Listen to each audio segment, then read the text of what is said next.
The tape. We do a little bit different around here. We ain't gonna play. We ain't gonna play. Shut up and grind the tape. Let's grind. We ain't gonna play. We ain't gonna play. Them dogs in your face. Let's grind. We ain't gonna play. We ain't gonna play. Shut up and grind the tape. Let's grind. We ain't gonna play. We ain't gonna play. Them dogs in your face. Shut up and grind. Let's grind. Grind the tape, bro. Grind the tape, bro. Grind the tape. The tape. Let's grind. Grind the tape, bro. Grind the tape, bro. Grind the tape, bro. Shut up and grind. Grind the tape, bro. Grind the tape, bro. Grind the tape. The tape. Grind the tape, bro. Grind the tape, bro. Grind the tape, bro. The tape. UGA game day, boy, we ball out. Pull up, put the whole conference in the doghouse. Leave them 6 feet, see me on the win streak. All-star status, go coach and the bench deep. Offense on 10, how we run it? Your best ain't nothing, we gon' send them boys punting. Black and red, got them dead on arrival. Defense hunker down for the tie. Hey, you don't want it with the dogs. Found guy on it, you don't want it with my dog. Break it down, play by play, that's the day-to-day. They know we ain't come to play, boy, it's UGA. Kirby smart, I cannot play the fool. Back to back, we did not come to lose. Back to back like we got something to prove. Pay your dues, dog nation on the move. What's up? We do a little bit different around here. We ain't gonna play, we ain't gonna play. Shut up and grind the tape. The tape. The tape. We ain't gonna play, we ain't gonna play. Them dogs in your face. Let's grind. We ain't gonna play, we ain't gonna play. Shut up and grind the tape. Shut up. Let's grind. We ain't gonna play, we ain't gonna play. Them dogs in your face. Shut up and grind. Let's grind. Grind the tape, bro. Grind the tape, bro. Grind the tape. The tape. The Shut up tape. and grind. Let's grind. Grind the tape, bro. Grind the tape, bro. Grind the tape, bro. Shut up and grind. Grind the tape, bro. Grind the tape, bro. Grind the tape. Shut up and grind. Grind the tape, bro. Grind the tape, bro. Grind the tape, bro. Shut up. The tape.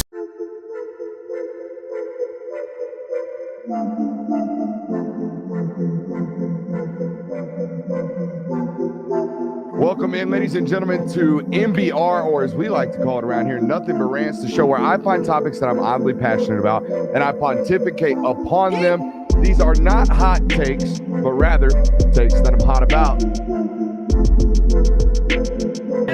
What's up? You really like that?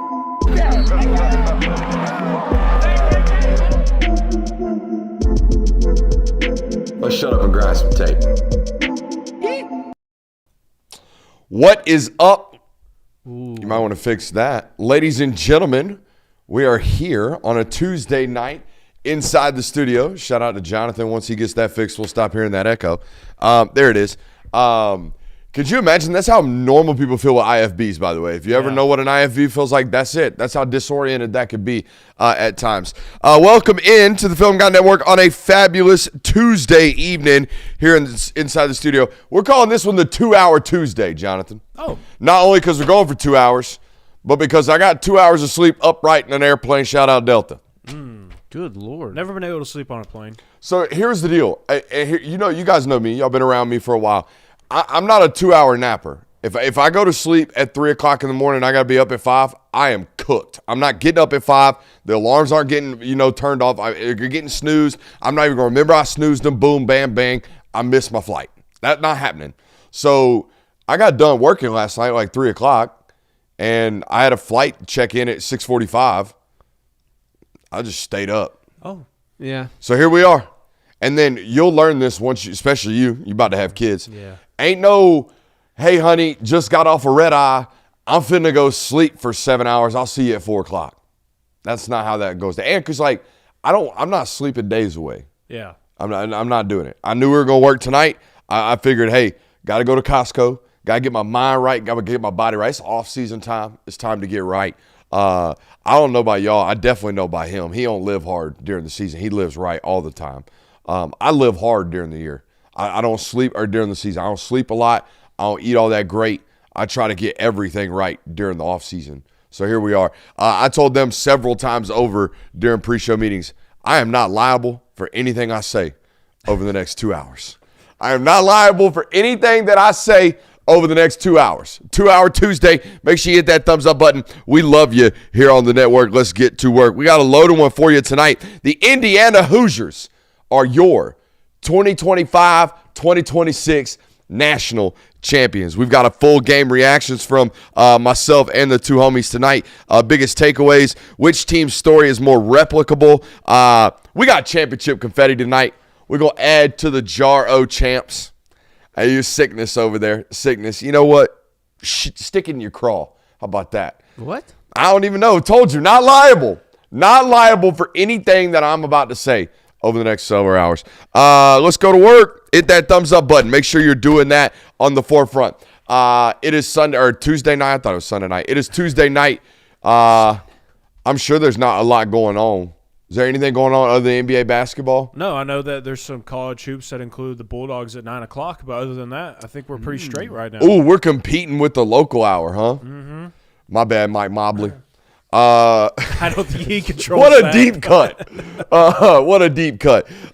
Anyways, make sure you hit that thumbs up button. Trying to put us in front of new people, right? We got the diehard Film Guy Network, La Familia, in here tonight. Let's get us in front of some new folks by hitting that thumbs up button and firing off in that live chat. The Hoosiers win it 27-21 over the Miami Hurricanes. What a game, boys. Honestly, turned out a lot like I hoped it would and a lot like I said it would apart from the final result. I said all week I felt like this was going to be a one-possession football game for 4 quarters. I felt like it was going to be a last mistake type of football game. In fact, my unless it doesn't happen cashes on the last unless it doesn't happen of the year. This game will be lost at the end of it. Now, all that being said, Indiana won it. All right, Indiana won it on their offensive possession. Now, left way too much time on the clock. We'll talk about time management a little bit later, but Miami had an opportunity. Cover 2 hold throw. You got to throw it firm. You got to throw it early. You got to throw it before, firm enough to beat the corner and the safety at the same time. Also, coordinator, got to threaten the flat. We'll talk about this maybe tonight as well. Maybe we'll go up to the board. I don't know. Who knows where it's going to go. But I did not feel as if they, executed that well enough. Indiana did. Picked it off at the end. But, yeah, and unless it doesn't happen, cashes right there. Also, the stones on Signetti, both of those 4th down calls were huge. Miami's defense coordinator, Fetterman, said they felt like they knew what was happening on the second one, right? Like in postgame, they went into the, they got breakouts over there. You get to go interview everybody. Right. By the way, speaking of stones, being a media person walking into a losing national title breakout session in the locker room, you got stones. You got absolute stones. I've never done it. Have you ever done it? I'm not doing it. I'm not going up in there when 19 to 23-year-olds and grown men are crying their guts out because they just lost the biggest game of their lives and go, so tell me about that last interception. Oof. Stones.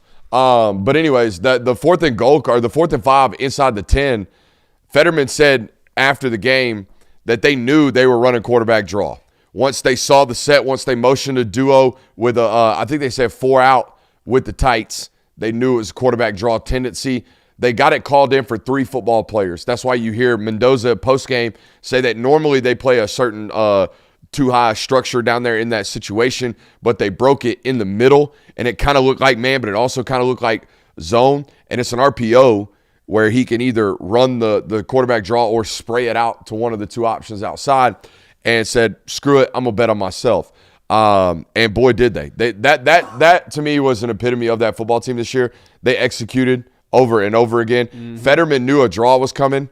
We knew back shoulders was coming. Everybody that watched this football team knew at some point in that football game, if it was tight, Miami would die at some point because of a back shoulder fade. And boy, did they ever. Oh, yeah. Oof. I compared it to the LeBron signature move, where he takes a dribble, acts like he's going to the little spin. That's Fernando Mendoza and a back shoulder. That's it right there, because he's going to hit it every single time. And, no matter what it looks like, no matter what the picture looks like, that dude is going to hit on that play every single time. And you can tell he's super comfortable with it. Back shoulder. Aliens just came down, Jonathan. Back shoulder for your life. Give me Mendoza. Give me Fernando Mendoza. No kidding, dude. That's it right there. And it was a huge difference maker in the game. And also on top of that, was that on the same drive, both of those 4th downs?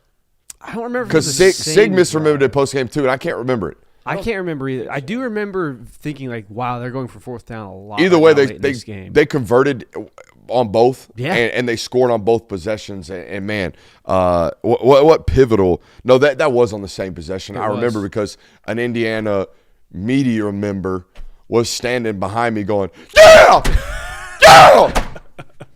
Yeah, you can't do that in the box. Also, another not to air out grievances, another Indiana media member on the bus ride over, we'll talk about that today, on the bus ride over revealed a story that 18 months ago, 24 months ago, she told her boss at her station, don't send me to Indiana football games no more. I ain't going. Oh. And then she said, and here we are. Oh, yeah. Threw a we in there. Here we are. 24 months removed from don't send me over there. But here we are. You love that. You love that right there. But that right there is what Signetti has done. That turnaround that quickly from, and I saw it. We saw it on this run, dude. They went from I talked to an Indiana graduate today. He said when we were students, they gave away student tickets to everyone. Wasn't no selection pool. And they still couldn't sell it out. They still couldn't get people to actually go. There's a clip that's going viral right now from Curt Signetti's first game, and if there were 20,000 people in that stadium, I would be shocked. Like, it is barren, it is empty, and I think that kind of speaks to why the rest of this college football world is kind of looking at Indiana with side eyes, because it's like, you guys didn't really struggle for this. You guys didn't even care about this until you got good. So you know what? No. But the people who did it did. Yeah, for Signetti waited years, decades for this opportunity. Fernando went to Cal and was under recruited, underrated, took an opportunity on himself in Indiana. Everybody knows about the 7 JMU transfers that are still left on this roster. Pat Coogan played against this football team and was like, I want to be part of that. Yeah. Right? Like there are so many the D'Angelo Pons kid is a bet on myself type of guy that was overlooked as well. So right, but that has the nothing, fans didn't. No, yeah, that's I'm what with I'm saying. you. The fan base, I think, is what people are annoyed with. Like the story of Curt Signetti and the roster that has been assembled is nothing short of magnificent. It is nothing short of incredible, and it should be respected greatly. I think people get annoyed watching Indiana fans celebrate in the streets when, Tennessee fans and Florida fans and Auburn fans feel like they've been waiting their entire lives to see something. Meanwhile, these people just started really paying attention 24 months ago, and now you're all of a sudden, we're champions. Tweet of the day was from a Mississippi State fan that was like, we interviewed Curt Signetti and said, nah, we're taking Jeff Lebby. Yeah. It's tough. Information you wish you never found out about. That's ouchie. Now, I do want to say this because if Indiana fans do find this, they will probably lambaste you for it. Supposedly that picture you're talking about was from warm-ups, and there ended up being like 80% capacity. Classic early one of those media hoax. But your point still stands. Fake news. Your point still stands. There is something to be said about having a fandom and choosing a team and suffering with that team for a very long time until you finally get your day of grace, when you get your day to celebrate as a champion. Now, is what it is, though. I mean, they've had a terrific turnaround. And like you said, it's been nothing short of incredible. And I think, as much as we've talked about how like this Indiana team, they execute better than anybody. They're one of the best coach teams you'd ever come across in college football. I think it was pretty fitting that in this game, one of the most decisive plays in it was a blocked punt. And what looked to be me, from my perspective, watching this as a viewer, looked like maybe a Miami player that was like, oh, just a punt, normal operation. We're just going to go out here and stand out there and do our job. And you can't do that against this team. And a Miami football player that, if you listen to Kamara postgame, he had progressively gotten lazier and lazier and lazier. And I guarantee you that's something Indiana found. No, Kamara said it himself. He said the punt before that, I thought I got kind of close, not really giving it everything I could. So I got off much, much better on the next one and went after it by myself. Like it was a safe. Yeah. It's 4th and 1. They're out there playing punt safe, and they're doing that Australian roll to the right. Take your precious time, get it off. We're trying to give our coverage unit an opportunity to get downfield type of stuff. And Kamara goes off and gets to play there. I think that's the bottom line for me, you guys. It's like we said this over and over about this football team. And I think a portion of Miami folks did not believe me when I said, you got to play perfect against that football team because they're gonna. I was talking to Indiana fans this morning. I said, hey, When's the last time y'all had a turnover? And the guy said every game, he'd been to every football game, and he's sitting there scratching his head, couldn't put it together. That's how perfect they played. That's how perfect they play. Did Fernando? When was the last time Fernando Mendoza threw an interception? Let's find out. I don't remember. I bet he threw less than 3 all year. No, he definitely threw more than that. He threw one against Oregon. He threw one against Penn State. He threw another earlier in the season. It's probably 5. Okay, he threw one against Ohio State in the conference championship. Correct. Early in the game. So he went 4 games without a turnover. He went the entire playoff run. Yeah. I mean, they played. He threw 6 on the year. They played perfect. And when you go up against a football team that's playing perfect, you have to play perfect. And honestly, Miami lost this game by 6.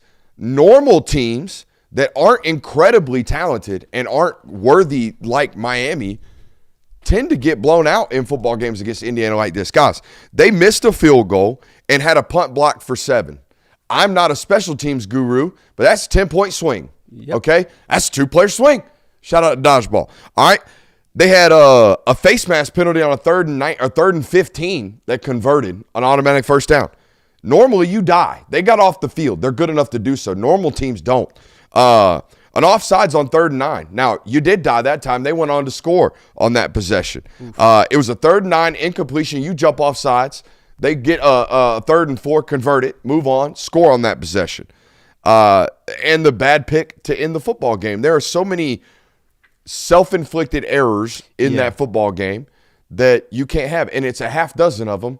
And a half dozen of them gets you beat against Indiana. And that's what my takeaway was like Miami didn't have to play the perfect game, but they couldn't make as many mistakes as they made. They couldn't shoot themselves in the foot that many times. Like, the reality of it is, yeah, they had all these mistakes, but Carson Beck had the ball in his hands with a chance to go out and take the game-winning touchdown. Like, ultimately, the last mistake was the one that bit them in the ass, but they didn't have to play perfect, but they didn't play. They made too many mistakes. And Indiana, to their credit, plays mistake-free in the aspect of they don't turn the ball over like that. They don't put it at risk. But Indiana was making mistakes in this game.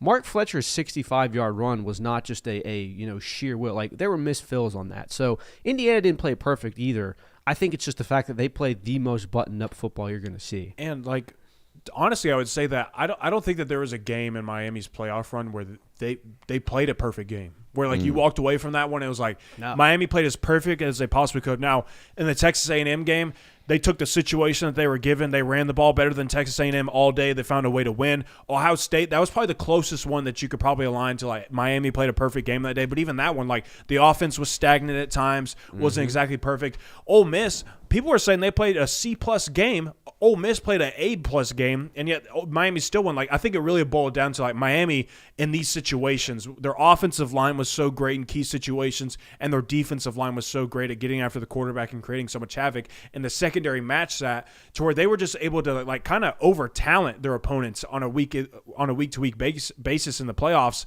But then that's also why I liked Indiana in this matchup, because I hadn't seen Miami go out there and execute for 4 quarters straight, and I knew that's what it was going to take against a team like Indiana, and it showed up in the national championship game. You know, I mentioned all the errors, not to mention Miami was 3 for 11 on 3rd down. They were 6 of 16, and the 2 for 2 on 4th down was the ultimate nail in the coffin. I thought the 60-yard touchdown run from Mark Fletcher was the pulse that they needed, and then boom, immediately pump block. I mean, it was that quickly. Indiana made every single play that they needed to. Oh yeah, down the stretch every single time. And it was that way every single time. Yeah, every single game you watched of him, it was like, oh, they just made a huge play that's probably going to decide this game. I thought the Kamara guy, not just the punt block, he was unblockable all football game. I sat in the terminal this morning at 4:30 and was already watching the tape. Watched the first 26 plays. I don't think they touched him. Like, literally touched him. They play with such twitch and they play with such chaos that it's so hard to get surface, like to get body contact with those football players up front. I thought he dominated, and I thought the scheme dominated. I think Bryant Haynes, the defensive coordinator, will be stolen as a head football coach at some point. He is. They do so much great stuff from not just the chaos up front. It's being able to mask all the – because they don't play it perfect all the time on the front level. It's impossible to do so. They get hemmed up every once in a while, but the linebackers fill it. And if the linebackers don't feel it, the corners do. I can't wait to show y'all the film from it because we talk about gap assignment and gap alignment all the time. And the ability for them to do all of that while crisscrossing assignments constantly is really, really impressive. They also rushed 3, dropped 8 quite a bit in that football game. Yes. There's a lot of people watching it going, oh, my God, Carson's got all day. Yeah, they're giving him all day. The game plan on third down was we're going to drop 8 football players. You're going to run 4 men in routes. You're going to use 6 to protect. And you're going to throw into tight windows because everybody's going to be driving down on the ball. Mm-hmm. And they couldn't complete passes on third down. No, he could not. And I mean, that was kind of coming into the game. The blueprint for this was going to be, hey, both quarterbacks are going to have to make difficult throws. Both offenses are going to struggle mightily. And it's going to come down to who makes the least amount of mistakes. And that obviously favored Indiana coming into it. And Indiana proved to be the team that won this game. I got surprises for y'all. Surprises. Yep. I like a surprise. In between our segments tonight, I have 5 random stories from Miami. Ooh. So here are the titles it's actually 6 of them. Here are the titles of said 6 stories. Robot Ubers. Las Rosas, Part 1 and Part 2. D-Money in the Colada. I was thrown out of an Adidas party in South Beach. Interesting. Lost my iPhone, thanks to Trump, Part 1. What? Police escort, thanks to Trump, Part 2. Huh. Which one you want first? Not to get political, but let's learn about how you lose an iPhone because of our nation's president. So you guys have been to football games where the president attends, correct? Correct.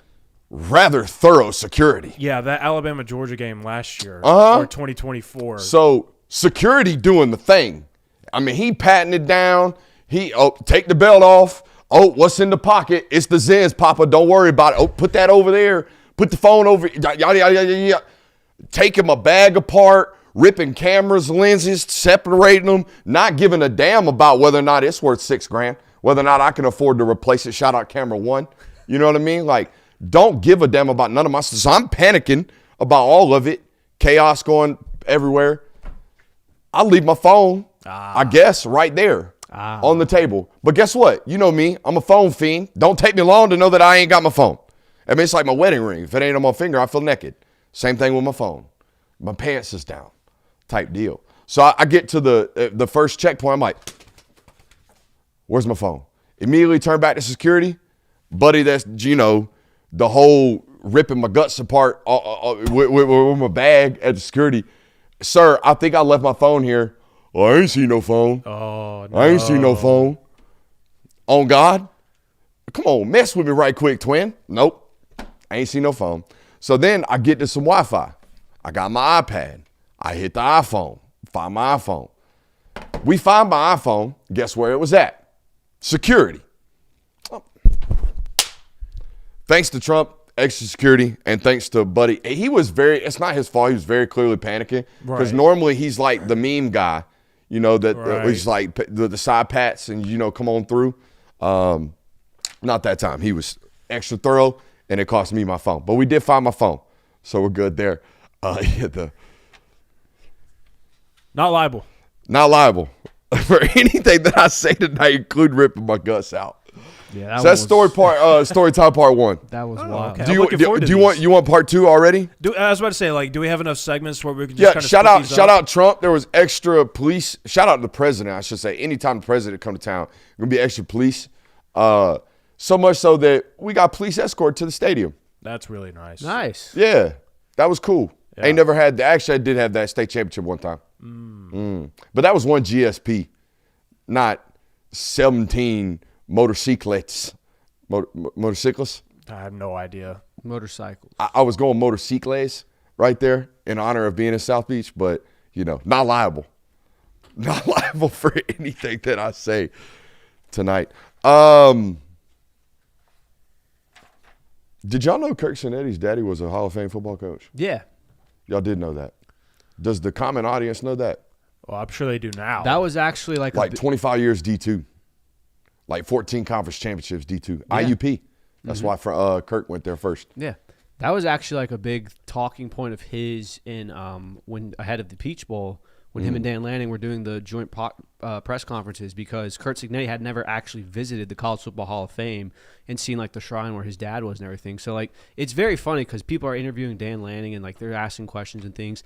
And if you've ever been in the big area room where you kick the field goals and they hold all the media events, you can look over and see the glass window that kind of is in for the College Football Hall of Fame and all of the, you know, events and memorabilia they have for it. And the entire time, Curt Signetti is just like peeking up and trying to like see what's in there while an entire media presser is going on. It was very funny to watch, but no, I did know that about his dad. What are y'all's biggest takeaways from Indiana's build? So one of the biggest things that I put in my notes is, and I wanted to point this out because I think it pertains to just every college football program, but really I think Indiana emphasized this of retention and development are a massive key to national titles, especially like the last two. When you want to talk about like the new era of college football, I think that Ohio State and Indiana really exemplify this. They retained a lot of the talent that they had on their roster from like the previous year to then the national title year, and they also developed that said talent, and it led to them winning a national title. But on top of that, you have to find difference makers in the transfer portal. So I created a list of this of for every Aiden Fisher, you need a Fernando Mendoza. For every Elijah Surratt, you need a Roman Himby. For every Charlie Becker, you need a Pat Coogan. So the first players are obviously guys that Indiana may have gotten out of the transfer portal previously when Curt Signetti got there, but these were guys that they retained and brought back for another season while also bringing in a brand new quarterback, an impactful running back, and then also a very impactful and an MVP in the playoffs, Pat Coogan, offensive lineman. So you kind of have to find this balance of we retain our roster, we develop this talent, but on top of that, we have to make sure that we're getting impactful players from the transfer portal as well that are going to help us get to our end goal. Yeah, my takeaway from it's kind of similar to Jay Will's, and it's that you don't have to throw money at your roster for it to be successful. Now, obviously, Indiana had to spend some capital to get all the guys they got in the portal, but it's not like this team was just blowing a bag on recruiting. It's not like they were doing everything in their power to have these $30, $40 million rosters that was just full of talent and full of 5 stars and full of all these blue chip guys. Like, that's kind of been this is what you have to do in the modern era. You have to go get the big portal names and you have to go get these 5 stars. And if you don't do that, you're just not going to be good enough. Indiana just out-executed and out-coached every single team they faced all year. And they faced some of the best teams in college football. They faced the number 1 Ohio State. They faced Oregon twice. They faced a very talented Miami team that had kind of built up this just spend money along the quarterback and the offensive line and all these things. And it stood the test against that. So it was kind of validation that you don't have to just throw money around here. And it's not just college football isn't just going to become a bidding war for whoever can pay the most will win the national title.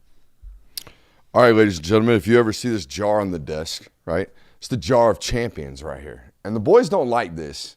They don't like me, what do you call, like smorgasbording the champions? Is it like mixing confettis? Y'all don't like this at all. So sit it out for a second. We finna get jar of champions.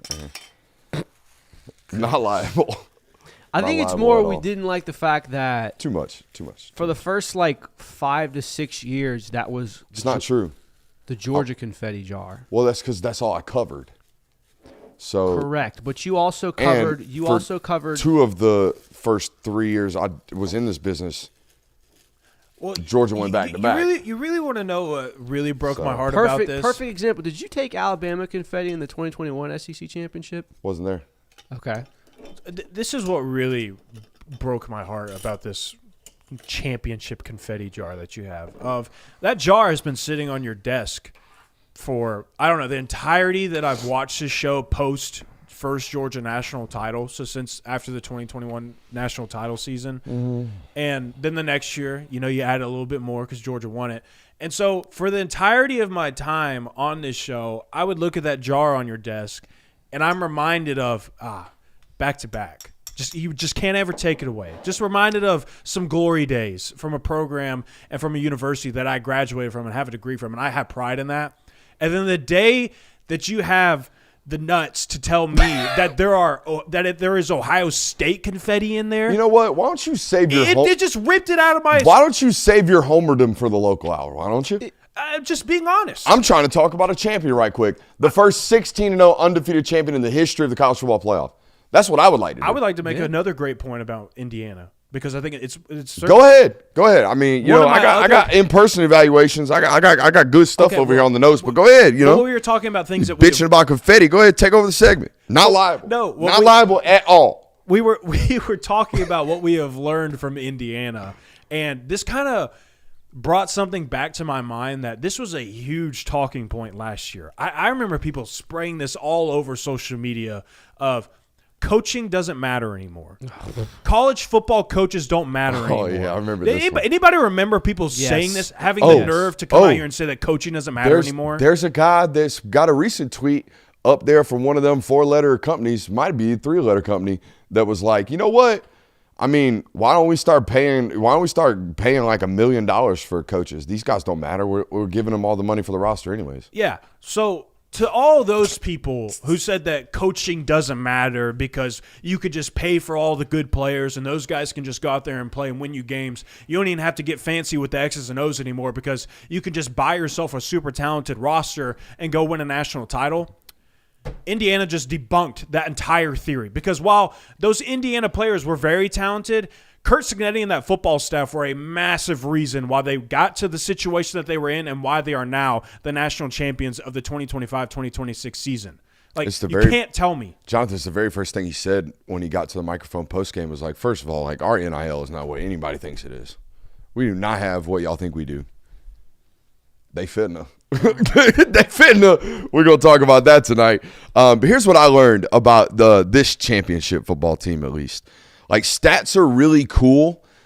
Most of the national champions we've seen that have done this type of winning and have dominated at this rate and beat teams like they have, normally they're throwing for 5,000 yards. Normally they're doing all kinds of banana stuff. Normally they're scoring 50 points. Normally they look like the 2019 LSU Tigers, who, for my money, we're not here to do this tonight. I still think is the greatest team of all time, but that's for a later date. This football team was all about dudes and execution, what you were talking about. And I'm not talking about dudes of highway speed dudes. I'm talking about dudes that do everything they can to fight and strain for the inch of hat placement that they need to potentially win the rep and then get on the line and do it again the next time. If y'all really pay attention, that's a very thin rotation. They don't play a lot of football bodies. They don't play a lot of people. They play very few limited rotations, and they play a lot of snaps. Now, they don't take 75 snaps a game. That's not the way that their offense and defense is built, but they play hard for a long time, and they have competitive and gutsy dudes, right? I think Kirk said it best, like they don't take production, or they don't take potential. They take production. That's what they're after. And if you look at their most impactful football players in that football game, that's exactly what it is. We talked about Kamara already. He is a kid from JMU that everybody overlooked because if you look at him pregame, he is no taller than me. I am 6 foot flat-footed. He might be 6'1". He might be 245 pounds. He does not look like what they're supposed to look like. But gosh darn it, if he hadn't made everybody look silly this entire playoff run and his entire career during his time at JMU and Indiana now, stepping up, right? Number 95, the nose guard, guys, that kid's 5'11". He's a fire hydrant. He plays hard as hell. And he plays every snap. Find me a nose tackle that plays that many snaps. Plays the percentage of snaps that kid does and plays them as hard as he does. Charlie Beckert is a prime example of this. Now, I know he wasn't a Signetti signee. He was a leftover from the previous coaching staff, from my understanding, but that's a dichotomy or an example of this story. He is an example of what their program is made out of, why they are the champions that they are, right? Guys, he's making tackles on teams. Did y'all see that? Mm-hmm. He made a massive tackle on kickoff cover. And, you know, coming out of nowhere as well in the middle of the year is an example of this.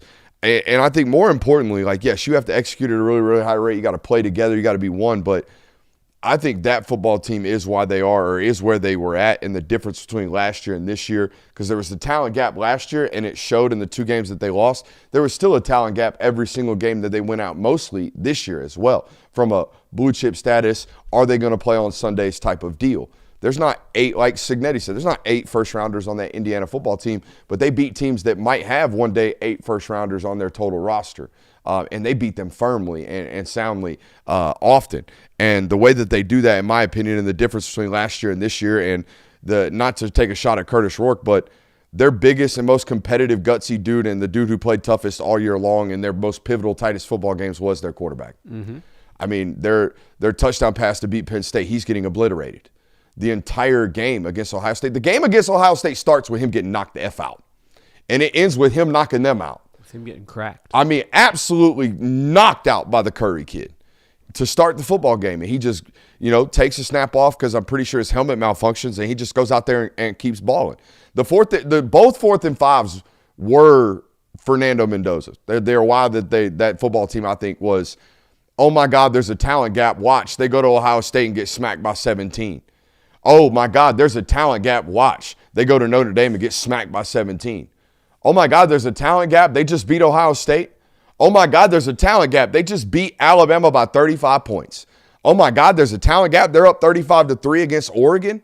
Oh, my God, there's a talent gap. They just beat Miami for a national title. That's how you do it. I think the quarterback's that special. And, yeah, they have elite football players, instinctual athletes everywhere else, and they found great, diamonds in the rough or whatever, and they're a great team, but their quarterback galvanized the unit.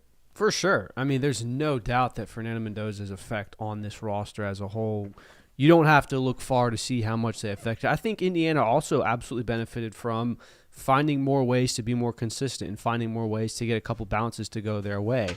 And that's what it requires in college football, and that's no slight to what they did this season. That's not saying, oh, they got lucky.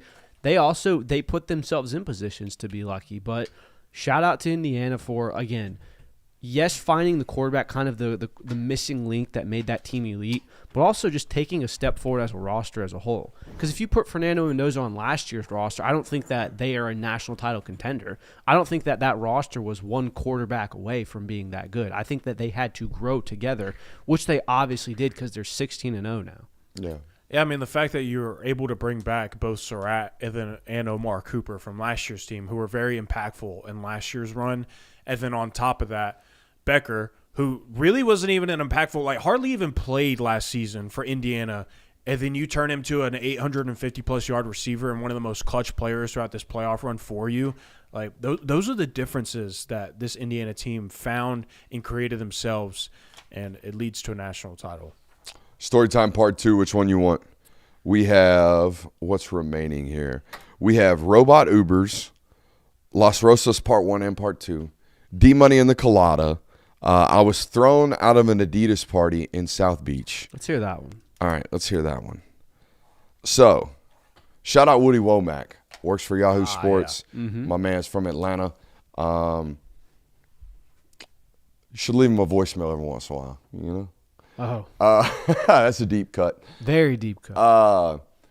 But Woody is an Adidas guy. Woody and Yahoo, they've had a long-standing relationship, back dating with his, years of rivals. They've always been an Adidas company and an alliance with Adidas. I, however, if we had camera 1 right now, I am not a 3-stripe guy. 3 stripes ain't touched my feet since sophomore year of college, okay? I am a check over stripes guy every single day of the week. So I get invited to an exclusive Adidas party the night before the national championship because this is a huge Adidas playoff. I mean, you had Miami versus A&M, Adidas on Adidas. You had the national championship, Indiana versus Miami, Adidas versus Adidas. Mm-hmm. All right? So they got an exclusive event over there down on South Beach. I got my name put on the list because I know some people. Yeah. Shout out Woody. And I pull up, and I'm waiting in line, and I'm waiting in line. The security guard comes up to me. He goes, "Hey, man, you got to change your shoes." And I said, "Excuse, do I look like a person who just walks around with a pair of shoes in my hands?" No, I do not have a pair of changed shoes. He's like, "You can't be wearing Nikes up in here. So take off the checks. You got to get out of here." So I got thrown out of an Adidas party. I didn't actually get in. So I got you didn't denied. get thrown out. You got denied. I mean, it's not as good if you're, I got escorted. We walked to the door together, that type of deal. Gotcha. Yeah. I mean, completely understandable. You got to have – for sure. Brand awareness. God forbid you get taken photos of with checks on your feet. Yeah, they can't have – But honestly, bad business. They had an opportunity to convert a customer at that moment, You got a box of 12s in there. If you do, I can be a 3-stripe guy for the night. Yeah, the The event I'll pay just- for them. I ain't asking for free. The event couldn't have just had some Adidas slides hanging around. Like, hey, That's what I'm saying. I don't know. I don't think the burden is on the company to provide company apparel for you. He to did show say up it in. was in the fine print. I'm like, you think I'm a fine print guy too? So you think I'm a 3-stripe guy. Now you think I'm a fine print. I am not liable. I've never understood this brand rivalry in this. Well, it's just the checks look better. To be honest with you, I ain't never seen a pair of Adidas that I'm like, you know what? I want those. That's fine. You ain't rocking with the Adidas? Come on, man. I can't even get that on camera. Too tall. Yeah. Too tall. Stretch. They make some comfy shoes. Yeah. I've No. always just shoes are shoes to me. I like look at a pair and like, oh, those look good. Some are Nike, some are Adidas, but yeah. Brooks is a little narcissistic, sir. Sir, where have you? For comedic relief, can I just get it? Just black screen them every right time quick. I've done that, you get upset. No, don't No, show no, me. no, this time, There you go. I mean, of course, a narcissistic man would put his name on a wall this large. Now you get the show. Where were we at? Story time. We were giving a shout out to our friends over at Sleep. Oh! Real quick. In case you're wondering, in case you haven't paid attention, and this is somehow by a miracle your first show that you're watching of this network this time of year, Sleeper has been our premier sponsor throughout the 2025 college football season, and they are still supporting us. They are a fantasy sports and real money gaming app that are focused on bringing people together through sports and gaming. They are one of the fastest organically growing fantasy platforms in the entire world with millions and millions of users. We've lost track at this point because the numbers we got are from 2023, and that's 3 years ago. At Sleeper, it's not just about sports. It's about building personal connections and lasting memories. If you head over there today and use promo code Brooks, you will get a 100% deposit match up to $100, which means put $100 in, you get $100 back. They are currently operational in 25 states. Again, that is promo code Brooks. Shout out to our friends over at Sleeper. Boys, make sure you hit that thumbs up button. Which one of these stories and which one of these tracks to the national title and a crack at it and a last possession opportunity to win a title is more replicable? What Miami did or what Indiana did? I want to start with Indiana, because from their standpoint, I don't think what they've got going on is slowing down. In fact, I think we're going to dump gas onto it. This is a 64-year-old football coach who grinded for 4 decades before taking a gamble on himself at a Division II school in IUP, and then taking a gamble on himself again at James Madison, and then at Elon, and then James Madison, and then at a school like Indiana. And I don't foresee this being a let's win a couple titles at Indiana and then take a quote-unquote bigger job. I think he's got the job. I think they waited around to take this job, and he's about to make $12.5 million a year for the next 4 years. Mm-hmm. And by the age of 68, I think they put a statue outside of that place, and we do everything we can over the next 4 years to maximize this window. Mm-hmm. And again, I don't think this is a slowing down type of deal. I think this is a gas up operation. And I also think this is they talk about being grassroots, being blue collar up there. I don't think this is going to be we got Mark Cuban's money now, so let's turn this into Texas Tech. Let's go out here and buy every quote unquote high rated transfer player. Nope. I think they just keep doing what they're doing from a standpoint of recruiting. I just think the machine might get a little bit bigger. They get more people to be making cut-ups from my man, Kirk Signetti. I know from experience and from covering this sport that with success comes theft. Oh, for okay? sure. Yep. And it's already happened to them. It happened to them before they even went to bed celebrating. Their strength and conditioning staff, not just 1, but 3, taken up out of there and headed to Knoxville on what is, I believe, the highest paid contract for a strength and conditioning coordinator in all of college football. Sheesh. And when you look at Miami, or when you look at Indiana's football players, you see no body fat, first and foremost, which is important for a wide choice system and a team that plays as fast as Tennessee. But more importantly, like, apart from the defensive end who got hurt celebrating, what Indiana football player got hurt this year? None that I can. I saw a left tackle playing with a cast on, but everybody else was, might been hurt but not injured. You know what I mean? From a football standpoint, if you're a football player, you know that idiom from a football coach's background. But I also think they're going to have – it's not just the coaching staffs. It's not just the coordinators. It's the support staff. It's the guys in their recruiting department. Whoever has put together their transfer portal identity or targets list. that guy's going to get combed over by bigger, quote unquote, more blue blood programs. That would be the stuff I'd be more fearful of. Not that Sig's going to get stolen. I also know that this Indiana stuff ain't going to slow down because it is a coaching thing. They do execute better than everybody else. Right. They do have something figured out from a preparation and execution standpoint. Mm-hmm. It's clear as day when you watch the film. Mm-hmm. It's also clear as day when you watch them in game. Like we talked about 67 being absolute slap food going into that football game. They let him be food for 3 series, and guess what? Come on. Come sit over here. 72 is going to get an op today, and 72 played the rest of the football game. Did he play well? No. Did he play better than 67? Yes. Was it part of the reason why they might have survived Ruben Bain and Messidor? I would argue yes. So I don't think that's slowing down. I also don't know how replicable it is. Yeah, that's what I was going to say. That's what I was going to say. And from an outsider standpoint, like if you're Wake Forest, I'm sorry, like you're just not this. It's not going to happen overnight for you like this. I mean, this was one of the most profound seasons in college football history. There's a reason for that. It's not like this is the way that things are just going to go from here on out. But speaking to that, I don't know how easily Indiana is going to replicate this success as well. There's certainly a proof of concept, and the machine is certainly going to get bigger. Not a Hoover guy, couldn't be me. Well, I mean, it's not that. It's not just that. I think that they're going to run into a lot of issues, I think, of attrition. And I'm still very, very wary of assembling the majority of your contributors within the portal. It worked, and they passed it with flying colors, and credit to them and their scouting department for finding the right guys, getting the right bodies in that building, and making all the right decisions that ultimately put them in a position to go 16-0. We've seen successful portal teams for 1 year. We have not seen sustained success throughout the portal. The Baylor Bears, the Colorado Buffalo, the Florida State Seminoles, all of these teams do not have sustained success. Michigan State.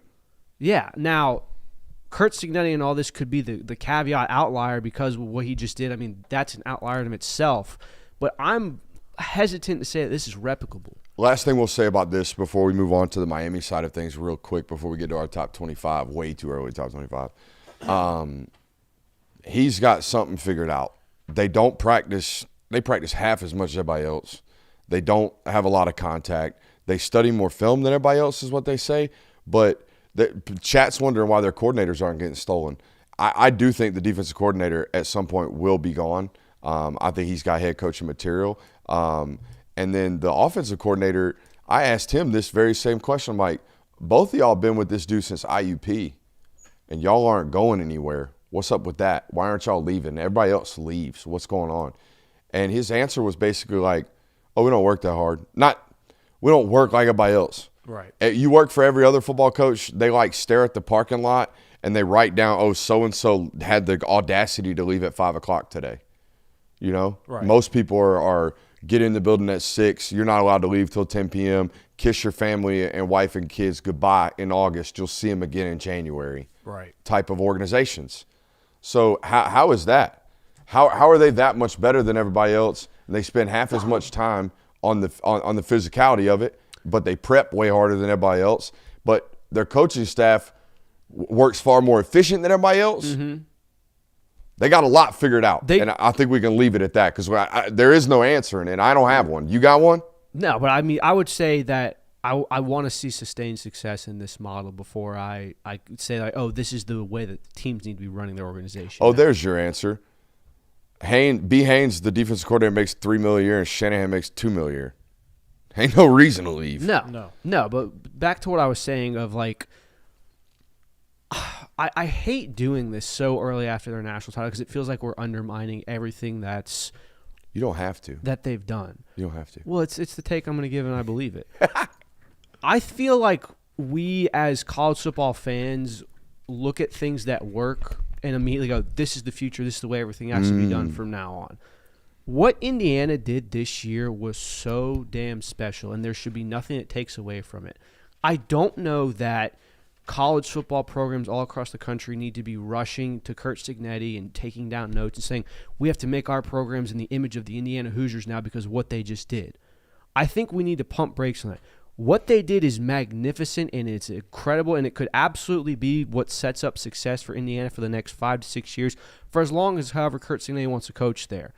But I think we also need to say, this was incredible. Let's see if it's sustainable. because everyone was coming off of that 2019 season going, man, find a quarterback in the portal, find a couple of key wide receivers, and you have the greatest college football team assembled. Is it that this team, what they did was, I don't want to call it lightning in a bottle because it undermines it again, but was it they had an incredibly special season, or is that this is the new model for success? I don't think you're being disrespectful or undermining it to say it was unbelievable or it was out of nowhere or anything like that, because the players themselves talked about that last night after it. Now, they're in the moment. They just had the high of their life. They obviously are lost for words, but they all said, like, we didn't – like, we worked and we knew we were capable of this, but it's a dream fever type of deal. At least the perfection of it, not the title. Yeah. I think the perfection of it is unlikely. Making history. Yeah, doing it like that is insane, and it deserves a tremendous amount of credit, and it will get that for eternity. Let's flip over to the other side of things here, right, with Miami. It feels awful, right? You feel gutted, especially because, I mean, second half, you feel like you're playing your game. You feel like you're getting it. You feel like you're wearing them down. You feel like it's going to happen for you. You get the opportunity with the 2.5 minutes left, no timeouts, or no, under 2 minute, right? 2 minute timeout had already, or 2 minute warning had already happened. Plenty of time to drive down. And plenty score of time to touchdown. go down and score a touchdown. Need a touchdown, and man, you're chunking it up. Like you're moving the football. You get into plus territory. I think inside the 40, and then throw a pick. It's got to be gut wrenching. It is gut wrenching, especially to do it at home and all that stuff. It feels like you're so close. Yeah, but you know what? Before we get there, I wanna give a take real quick, if you would indulge me. Sure. This, and again, I'm attacking both fan bases here by proxy, I guess. I feel like we got a little bit of football karma for Miami fans on Monday night, and you know what? There are a handful of thousands of passionate Miami fans that have been. So I was trying to make them feel good, and now you're about to shit on them? Yeah, I'm gonna get some football karma. There are plenty of passionate, lifelong Miami fans that have been following this team for years, and there are plenty and a bountiful of die-hard Canes. Not disputing that. What we saw on Monday night was embarrassing for the Miami fan base. The Miami Hurricanes played a national championship game in their home state, in the stadium that they play home games in. That's the equivalent of Alabama playing a national title in Bryant-Denny, Georgia in Sanford Stadium, Michigan in the Big House, whatsoever. And they weren't just outsold by Indiana fans. It wasn't a 50-50 crowd split. Indiana made that, what would you say, Brooks, 60-40, 70-30? From a crowd noise standpoint, it was 65-35. So, yeah. I feel like, and we've kind of made jokes about Miami all year long of they've got a college football playoff team and they can't even sell out their stadium. You had your team making the first national title appearance in 20-plus years, and you couldn't show up for that team at your home stadium. So, yeah, it sucks. You should feel gutted for the true Miami fans, but I'm going to say football karma happened on Monday night because that was not elite fan work from the Hurricanes. So can I make some defenses of them? Go ahead. It's one of the smallest private schools in the country. Yeah, understandable. They don't have that much of a student base, an alumni base. Indiana's the largest in the country. They have over 800,000 former graduates and alumnus. So they were at a resources tilt, despite the fact that they were in their own home stadium. Also, Miami fans have seen 9 and 10 wins. They've seen big games. They've gone to things. This is Indiana's, like, pinnacle. Oh, yeah. This is, bro, what? I've never spent $1 on football. I've got $3,500. Are you shitting me? I talked to 2 students, basically, that ate the $3,500 and drove down there from Bloomington. Because when am I ever – the guy I spoke to in the airport today was like, we played Maryland in the Final Four or in a championship in basketball back in 2004, and the whole vibe in the fan base was like, we'll be here again. And then he looked at me, deadpan, and just shook his head because they ain't been back. You never. They don't know. They don't know if this is it or if this is like when your coach is 64 too. Yeah. So, but to that point, though. So I do want to give Miami fans a little bit of defense For sure. And that's warranted. Like, Indiana fans, like, certainly we're in a moment of, boy, we better go now. Like, we have to make sure we do this. But also, like, I think you could kind of make the same argument for Miami. Like, they've been there, done that. No, you're They've right. It's won a been national 25 years. title. But you just saw how long it took you to get back here. You're right. You saw what it took for you to make an expanded playoff and make a national title. I wouldn't just expect that this is going to be the normal now around Miami. Now, it very well could be. They're doing a great job on the recruiting trail. They're getting good transfer quarterbacks, all those things. But you can't just assume that this is going to stay. So y'all steamrolled me a little bit earlier. I got 2 takes about Miami, 2 positive things. Okay. Let's hear it. Okay. There was a time period there where it felt like the SEC and certain member schools in the Big Ten could just do whatever they wanted to with regards to player acquisition. Mm-hmm. But God forbid Nevin Shapiro run his mouth about taking some kids out on the yacht. And now all of a sudden it's like damn near death penalty for Miami. Right. And now we're still lingering in this era of college football where it's like the College Sports Commission. Yeah, okay. I can do whatever I want, and I'm going to do whatever I want, including I'll pay $10 million and face whatever lawsuits or suing that Duke's got while I steal Darian Mintz out from everybody's nose, right? Like there is a level of vigilanteism right now, making up words tonight, no, not liable at all. There's a level of vigilante down there in Miami where they felt like they were unrightfully crucified for way too long by an organization that they had no power against, but everybody else seemingly did. Mm-hmm. And now there is no organization ruling this sport, and there ain't nothing stopping them from doing whatever the hell they want. And I think you're right. They're going to reload. They already did. Yeah, they already have. Honest to God, show of hands. We don't have camera 1. Show of hands. Who thinks Darian Mintz is better than Carson Beck? That'd be a 3 for 3. So, yeah, they got offensive linemen to replace. They got edge rushers to replace. But they'll be all right. we also don't know if Darian Mintz is going to be there. Also, correct me if I'm wrong, has Damon Wilson committed anywhere? No, he is not. You, sir, are a hurricane. So, they're going to be all right. No, Also, they're going to fine. be all right because here's the really, really good news. Good news is you're a vigilante in a system where there ain't no sheriffs running around in town on the horses. The other good news, this is a really southern example for a Miami fan base right there. The other good news, all right, all champs got scars, and you just got yours. You just took a knife in the gut, and that's okay because Indiana took 2 of them last year. Indiana took 1 to Ohio State, was told by the world, you ain't even close, buddy. That schedule is some poop. That's why you're here. And they were told it 2 times over when Notre Dame beat them by 17. You go to Ohio State the year before when they win their national title, first time under Ryan Day, buddy, did they have scars? I mean, they had the Michigan loss that season. They had the Peach Bowl loss a couple years before when they had C.J. Stroud and Marvin Harrison, and he got knocked out in the end zone. They lost by pulling a field goal left right at New Year's. You talking about pain. Oh, my God. And then they ultimately come back and do what they do and win a national title. Michigan has this 7-year culmination to a national title in 2023. And, yeah, they might have had to do some funky stuff to do it, but they did it, right? And they had their scars, right? They got embarrassed by TCU. They got embarrassed by Georgia in back-to-back playoff runs. Like, they had their scars. You got yours. Georgia had their scars. Lord knows they had their Bama scars, and to an extent still did to a point at this season before, getting some vengeance on that. So, all of these champions to date have some type of scar tissue, except for Alabama, because they were the scar tissue. Well, I mean, Alabama has scars as well. They do?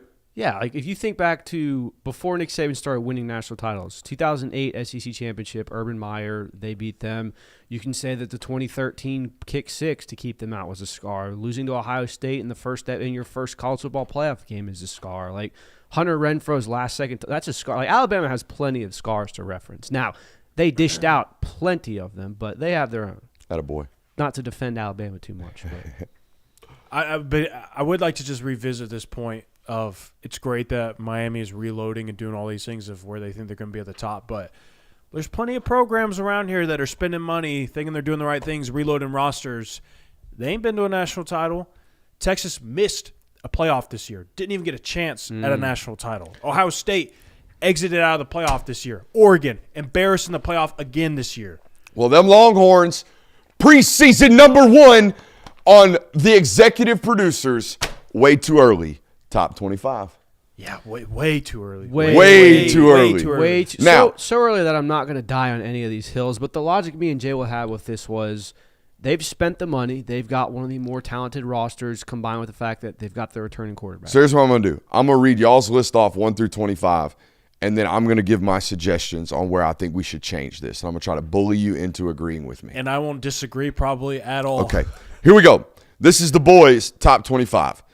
Texas, Ohio State, Georgia, Oregon, Notre Dame, Texas A&M, Texas Tech, Indiana, Oklahoma, USC, LSU, Miami, Ole Miss, Michigan, Louisville at 15, BYU, Iowa, Washington, Bama at 19, Penn State, SMU, Arizona State, Tennessee at 23, Virginia Tech, and TCU.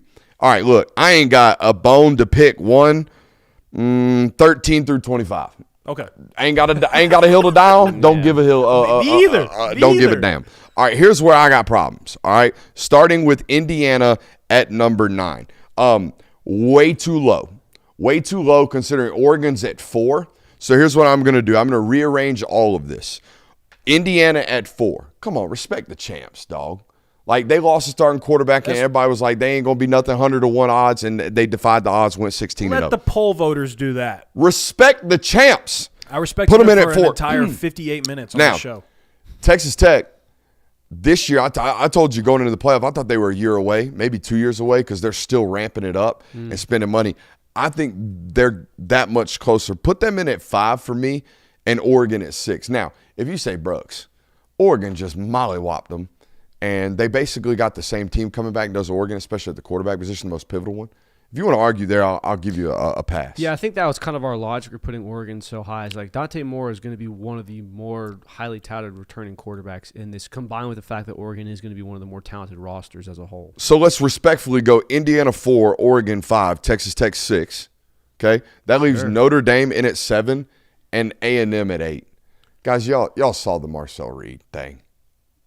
Yeah, I did. We do lose Concepcion. Yes. We lose some defensive key starters. Yeah. No, and again, I would not balk at any of that. I would. Sorry, Aggie fans. If you that want to watch make us. the argument that Texas A&M should be outside the top 15, I won't look at you twice. I'd probably find a way to agree with you in that sense as well. Yeah, like And I I'm- said, I'm not dying on any of these hills. I'm going to leave Oklahoma at 9. I think that's where they're at right there. All right, and I have a beef with this USC, LSU, Miami conglomerate. It is 9 through 12. Give me LSU at 9. I think they're loading up. I think Lane Kiffin's going to score 35 to 38 points, period. Whit Weeks coming back. See what we can do over there. Give me Miami at 10. Respect the runner-up. Come on.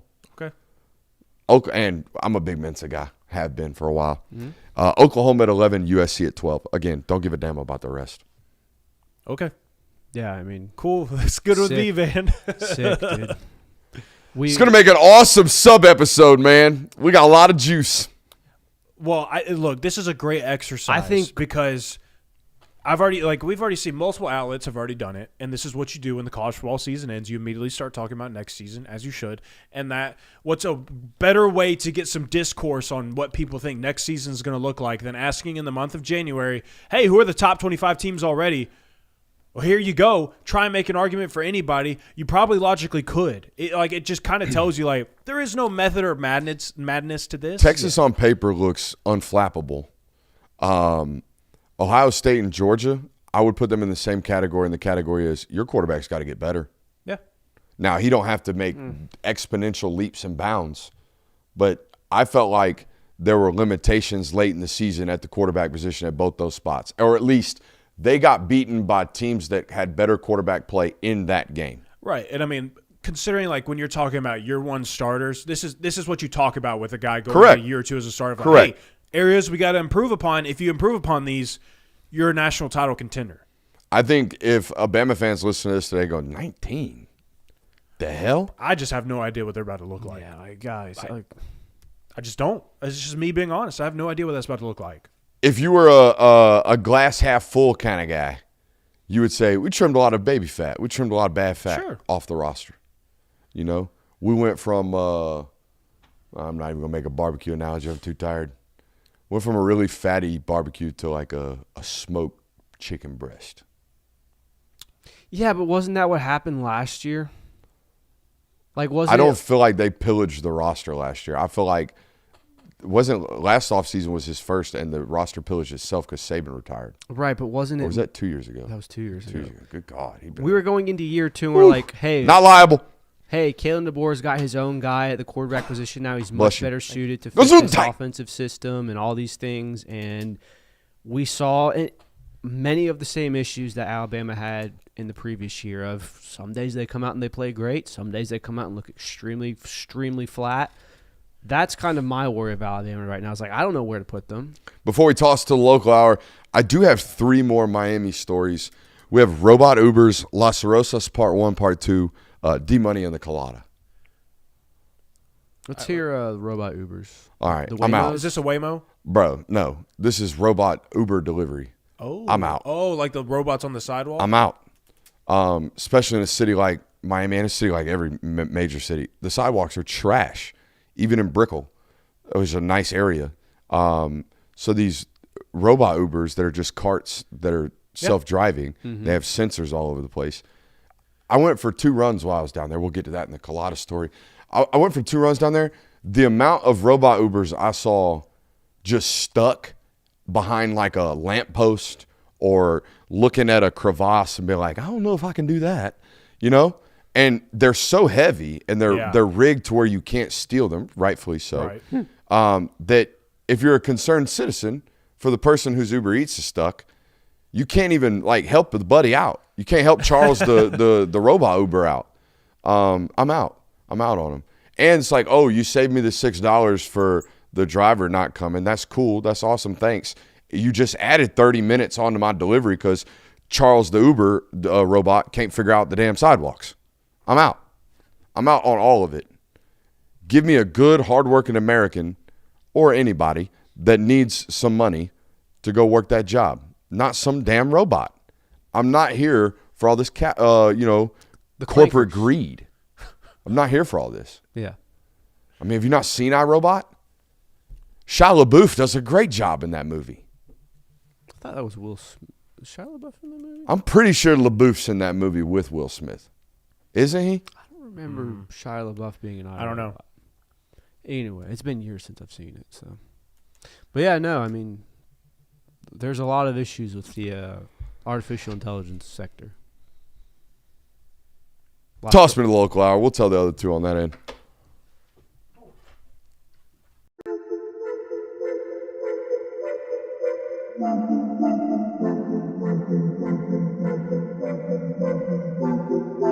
Welcome into Talk the Dog, the show where we find a bone to pick and a take to give. These are not hot takes. These is dog takes. Can I talk that dog? What's up? Really like that. You really like that?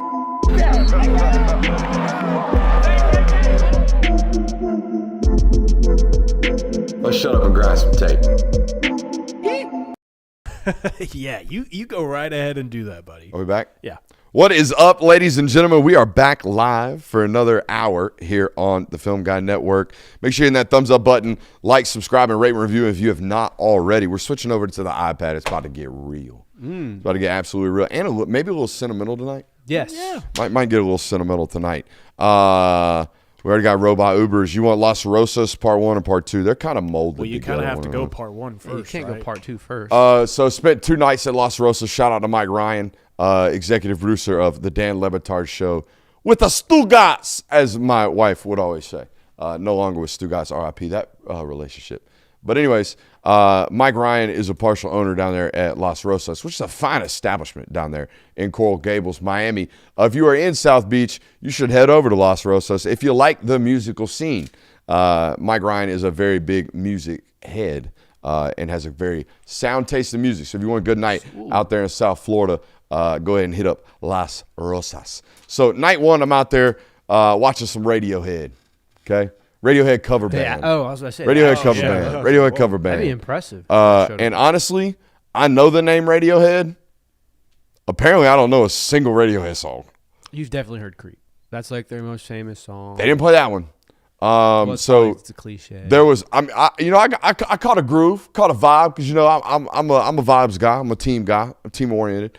Second night, not so much. Second night, I walk in there and they got one of those like type of bands going on. Oh, like death metal? I guess. Sick. So they got one of those going on. And I did the Homer Simpson. You walk in, put the hat on, walk right back out. But I walked back in there again a little bit later because I was just trying to do some people watching. And I go back in there, and my man's got, like, I'm trying to paint my face like the devil. I got a real scary guitar. I'm doing the stuff. And then What night was this? this was Friday night or Saturday night. So Find the name. I of walked back in there the second time, Jonathan. Yeah. And he's doing the thing.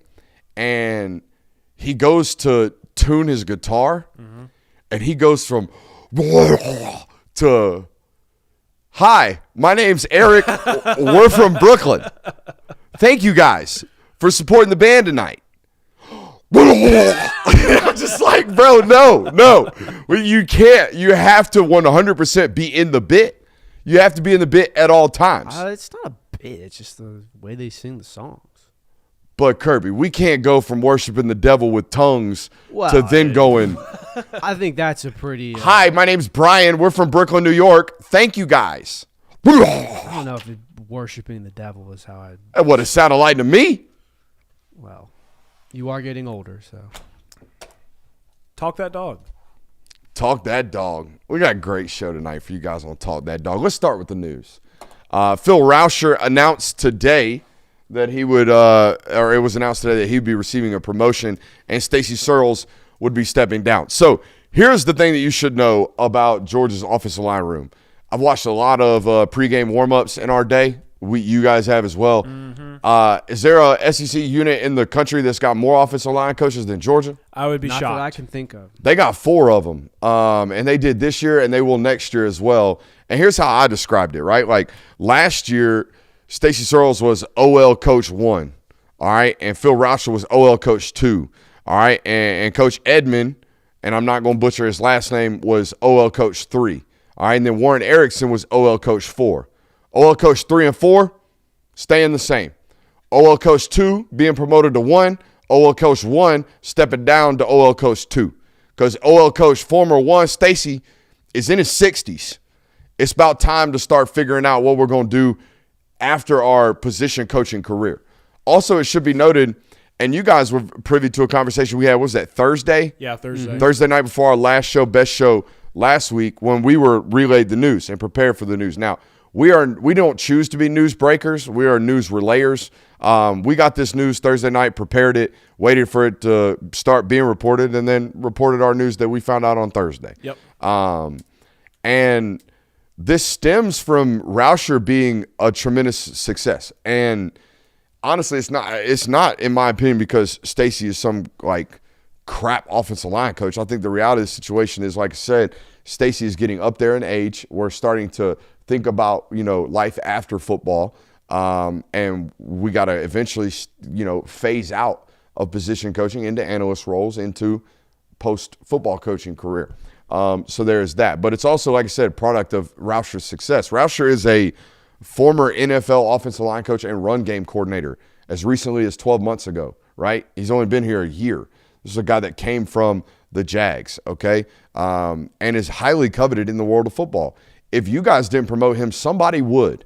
So there's a combination of things going on there. Also, I was told that this guy, and it was in their messaging, in the statement released from the school today, this guy's relationship building is phenomenal. There were offensive linemen in the room, I am told, like Ernest Green, for example, that returned to Georgia, and part of his conditions to return to Georgia was that Phil Rauscher was going to remain in this building. Somehow, some way, whatever it took, he was going to be there.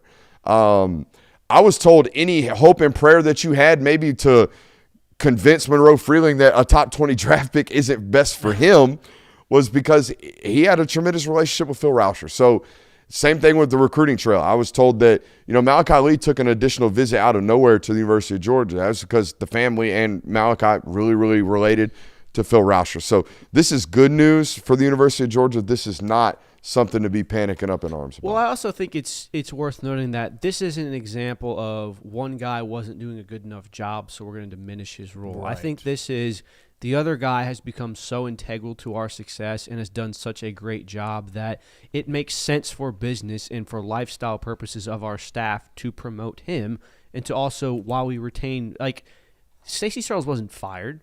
It wasn't like, hey, listen, we don't need your services anymore. Thank you very much for all you've done. Bye-bye, see you. We're going to hire this Rauscher guy. Like, he is remaining on staff. So I think that's what the main takeaway is. Like, Stacey Searles wasn't – it wasn't like Kirby Smart said, Stacey, come in. It hasn't been good enough here. You got to go. Yeah, I mean, I think that people like it. I think different people choose to look at Stacey Searles' time at Georgia in different viewpoints. I know that we as a show tend to look at Stacey Searles' time, or second time, I should say, at the University of Georgia as this guy revitalized an offensive line room that had been gutted over the last few years that he had been there. I ran it down today, Jonathan. And I've done this segment before, but it's as bad as you thought it was. Monroe Freeling, Ernest Green, and Drew Bobo are really good football players. Monroe's great. Ernest is really, really good. I think Drew Bobo has a chance to be great. Mm-hmm. I'm not giving Matt Luke any credit for signing Drew Bobo. No. You don't get that. So great job signing Ernest and great job signing Monroe. But there's a lot of swings and misses here. There's a lot of Griffin Scroggs, Jacob Hood, Alu Ba, Jamal Merriweather, Joshua Miller, Kelton Smith, Bo Hewley. You signed 3 hits, one of which I'm not giving you credit for. You signed 2 hits in 2 classes. Stacey Searles did that in 1 last class alone. Sure did. And it wasn't like they developed it. They were immediate hits. So like gonna be first rounders possibly. This was a room that was decimated by misses. It wasn't decimated by old school new school transfer portal. We got great depth, but it just got robbed out of the portal all of a sudden. We got poached. That's not the case. Most of these kids transferred out and either didn't play at their next spot or they're Aluba and are playing serviceable football at Maryland. No shouts to no shout or shot at Maryland, but it ain't playing offensive line at the University of Georgia. Now, Stacey has had his misses. Okay, there are the Nair Danielses, there are the Marquise Easleys, but everyone has misses. Yeah, don't go Grand Theft Auto. Yeah, to say the least. And I think it's also worth noting that for now, with how long Searles has been at Georgia this year, this offseason, now you still had some departures from the offensive line room, but you retained a lot of the guys that Stacey Searles recruited and got to the University of Georgia, which should tell you one thing of Georgia likes what they have in their offensive line room. They made an effort to maintain those players on this roster, and that's worth noting going into this year. So, I mean, that guy did a tremendous job in getting Georgia back in the right direction because I remember for so long there was talks about, well, Georgia isn't the standard anymore at offensive line anymore. They just don't have the guys that they used to anymore. A reason why you do right now and a reason why you did this past season, Stacey Searles. Mm-hmm. One of those signings is one of my all-time, for some reason, media members standing on a table getting in an argument with scouts about, that kid is not going to play for you. But, Coach, you ought to see him. I have. He can't play football. Whiff at 3 spots. But, hey, can't miss that bad, especially nowadays. Can't miss it all, it feels like. The margins are so tight. Right. Speaking of margins being tight, that's what Indiana was all about. What can you learn from this Indiana build? What could Georgia learn, or would they? Well, I would think most importantly, you can believe in what your staff appears to believe in heading into this next season. Of this part of what Indiana really thrived in for this past season of, like we mentioned in the National Hour, where they retained key pieces and they developed key pieces. Now, yes, they made some massive moves in the transfer portal and all this other stuff, and maybe not all of this talent was homegrown talent or anything like that, but Indiana made an emphasis to retain players, key players from last year's roster, and those players were impactful, super impactful players this season. That appears to be what Georgia is choosing to believe in heading into this next season, because they didn't have a whole bunch of players that entered the transfer portal. And they spent a whole lot of money trying to retain what they had on this roster, because we went this whole last year talking about how young Georgia was on defense, how young Georgia was on offense. This year, they retained a lot of those players. Despite losing C.J. Allen, Monroe Freeling, Chris Miller, Dalon Ever, all those guys, you retained a lot of your young depth on defense and offense, and that's what you're banking on success happening for you in this next season. So on that part, it can work. It can lead to a national title. Yeah, I don't know if they necessarily learned anything that they weren't privy to before, but I think this reminded us more so than ever that you have to hit on the right guys, and you have to find not just talented players, but good teammates and good players that will produce for you on the field in the capacity of building a team and having a connection. We all talk about it. That Indiana team was extremely connected. They played for each other. They loved each other. They did all the things that we've seen Georgia prioritize here recently, which is a very promising thing. But I think the overall, and again, it's not like Georgia didn't go, oh, maybe we should start finding players that like enjoy playing football and aren't just here for the checks. Like Kirby Smart had a very, very viral clip for saying, we get players that, other players want checks. So I think it was more an affirmation of there are certain ways that you can go about building rosters and building talent that you are going to be able to do. Like, this reminds me a lot of, and Georgia ended up winning the national title that year, but it reminds me a lot of that 2021 season when we had went through 2018 and Trevor Lawrence was the star of the show, and 2019 with Joe Burrow, and then 2020 with Mac Jones and Devontae Smith, and everyone was like, yeah, just listen, you're not going to win a national title unless you have an elite offense. Unless you are scoring 40 points a game, you're never going to win a national title. It felt like Georgia's 21 title was kind of like, no, you can still win a title with a predominantly defensive team. This year's Indiana team was kind of reminding people, hey, you can still win national titles even if the roster isn't full of 5 stars and 4 stars. Only one team scored 24 points on them all year. Exactly. Like we talk a lot about that Indiana offense. That defense won that national championship this year. Exactly. Which leads me to my thing. Indiana is a chaos up front, simplistic in the back defense. Mm-hmm. That's their structure. They play cover 2, they play cover 4, they play cover 3. That's it. No, like very little man-to-man coverage. They threw some cover 7, which to a common fan might look like man-to-man every once in a while. Right. It's like 2 snaps to that against 3-by-1 structures from Miami. But all their chaos is in the box. All their chaos is at the line of scrimmage with their linebackers, and their second and third levels fill all the voids that are left, and they're really, really good at it. Mm-hmm. And it causes tremendous amounts of negatives. They led the country in a lot of variety of havoc-wreaking plays, whether it be turnovers, sacks, TFLs, whatever it may be. I thought it won them the football game on Saturday or Monday night. Georgia's the inverse of that. I feel like when I watch Georgia, they're simplistic in the box, complicated in the back end. Maybe they need to find a happy medium there. And I feel like, to their credit, they became much more complex in the packages they brought towards the back end of that season. And to their credit, it makes sense. It's their identity. It's who their football coach is. Since Saban's retired, the best defensive back coach in the world in college football is Kirby Smart. Yep. So be simple up front, protect the back end.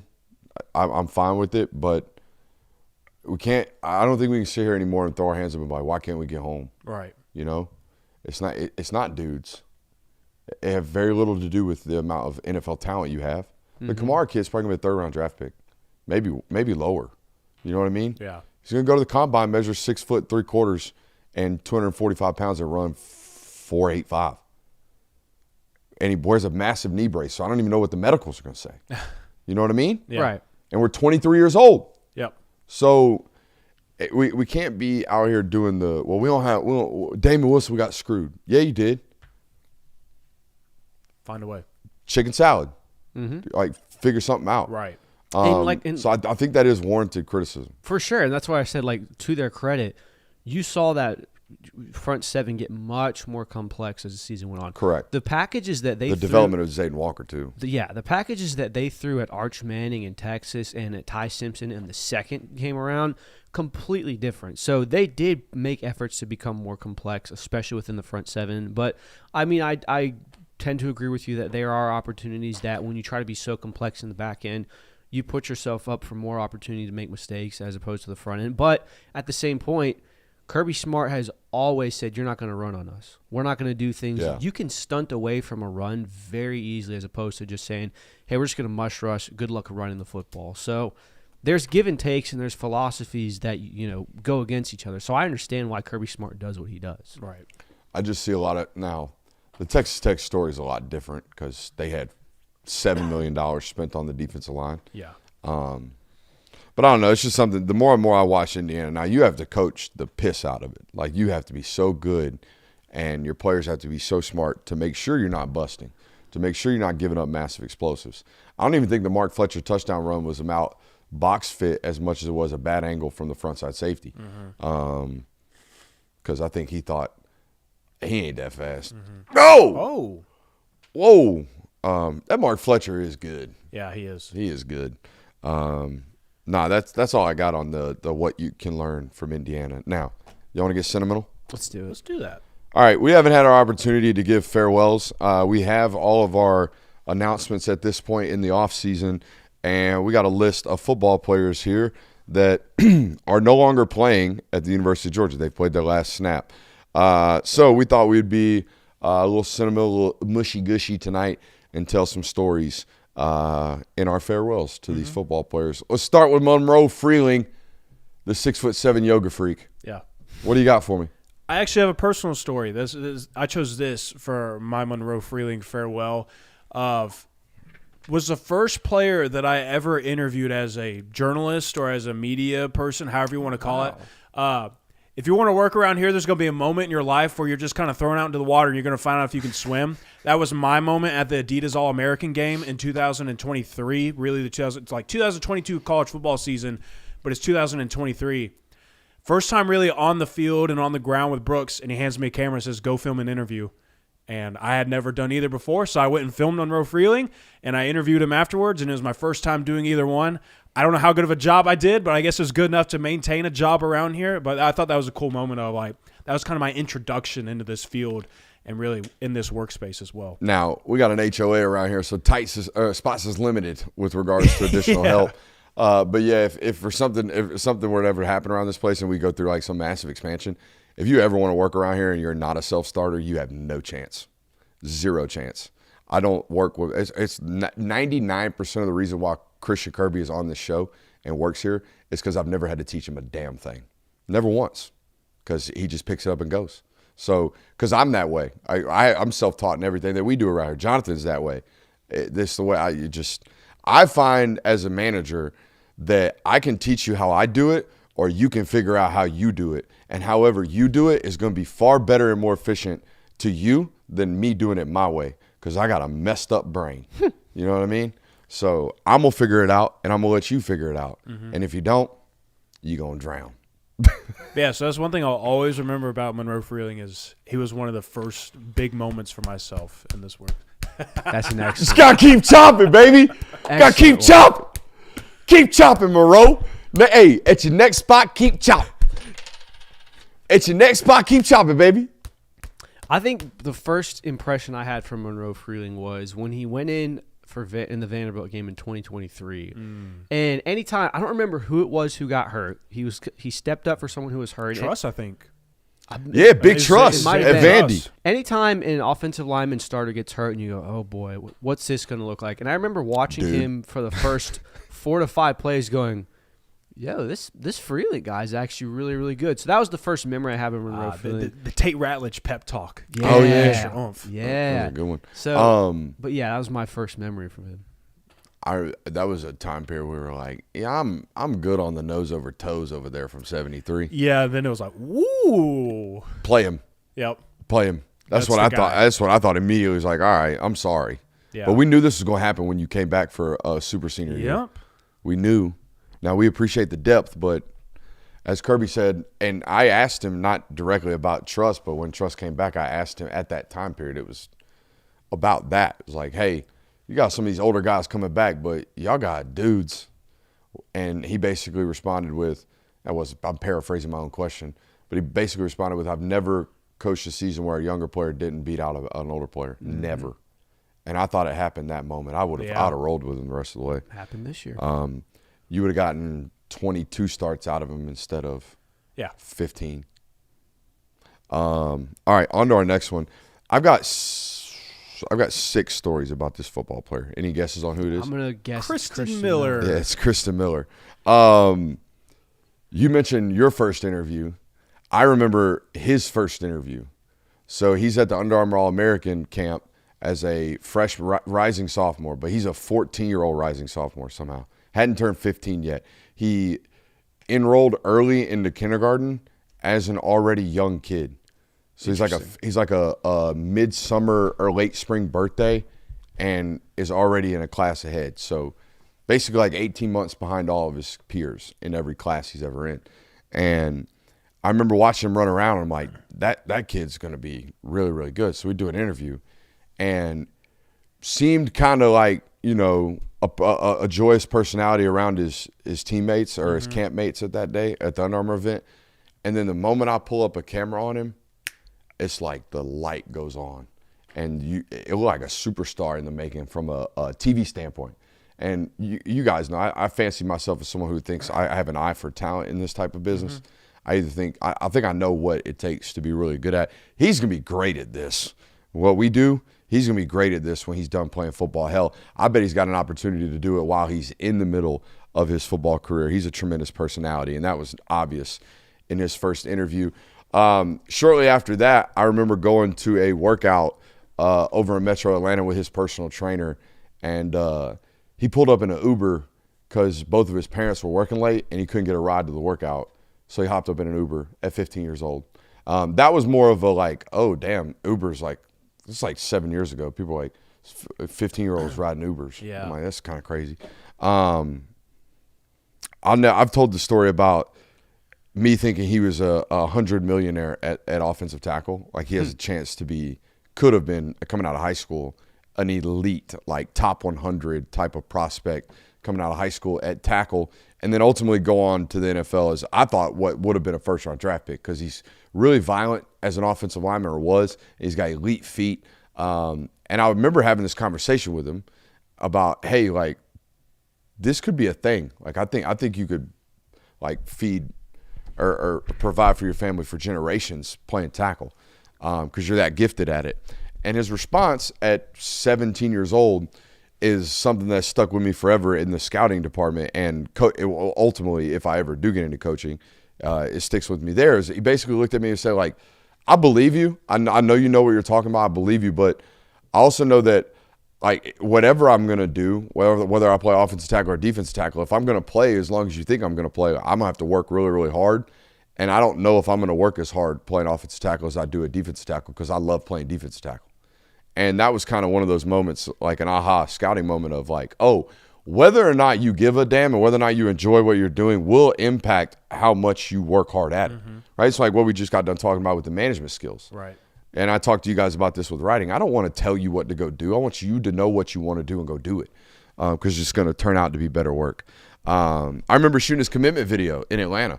I remember pacing traffic for it in my truck because he wanted to do a reveal over that bridge in Atlanta that shoots over the cityscape. Yeah. But you can't just you could take photos out there and like in between cars passing, but to do a full, like, I'm taking this shirt off and putting this shirt on and jersey and we're trying to match lighting and camera guys doing his thing. I had to take laps pacing traffic, making sure they weren't getting hit in the middle of the street. So that was fun. Good Lord. Yeah, man, we used to go all out for those types of things. I remember helping him in pregame warm-ups out there at Cedar Grove. I got in trouble for that one a little bit later, but Cedar Grove's won multiple state titles and did during his time there. No offensive line coach. So at the time, during pregame warm-up, he might have been busy. He might have been coaching D-line, whatever it was. We had to walk him through warm-up drills. Got him hot. That was cool. And the real thing, I've told this story too about him. The real thing that sticks out to me about him was when my daughter was born about 3 weeks before, I was that athletic dad. I still am. I don't make my son play sports. When he wants to play sports, he will. But I do make my son move. My son moves, jumps. Y'all are around here all the time. We wrestle. We play chase. We do push-ups. Like, he's moving all the time. I want him to be athletic through movements, not through like we're going to catch balls today or we're going to go out and I'm going to make you do something you don't want to do. But I'm going to make you move. And he liked running down hills when he was little, and don't do that. because he rolled his ankle. I thought he rolled his ankle. He did not. He fractured his leg at 2 years old. Had a buckle fracture in his fibula. And my wife posted the photo of the X-ray on her Instagram, and I shared it on my story. Within 5 minutes, I get a call from Christian Miller out of nowhere. I hadn't spoken to him since he got into Georgia, and it was like, hey, what's going on with Lil Man? Is he all right? It's just the type of person he is, man. Mm-hmm. We'll always love that kid. He's a man now. We'll always love that man. Love his parents, too. Great family. All right, I'm good on the sentimentalism. That dude loves me. Cash Jones does not. I have never once made eye contact with Cash Jones and him giving me a what's up, dog, or a he just keep it pushing. I think. But maybe he don't like folk.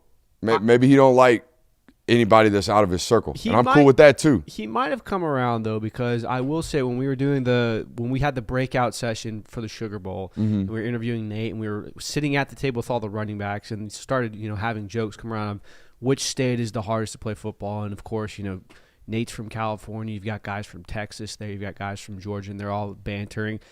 Cash was engaged in that conversation, and he did say something to you. So maybe it just is when we catch Cash Jones, he's in a bad mood. Yeah. The other time was after a loss in the Sugar Bowl, so it's understandable. Look, as a man who spent 10 years in the bridge rehabilitation company that has worked several times around concrete trucks, we got things in common, Cash. That's all I'm saying. Y'all got anything about Cash? He's a good dude. No, I think that my favorite Cash Jones moment. The Brian Finneran tweet? Sort of.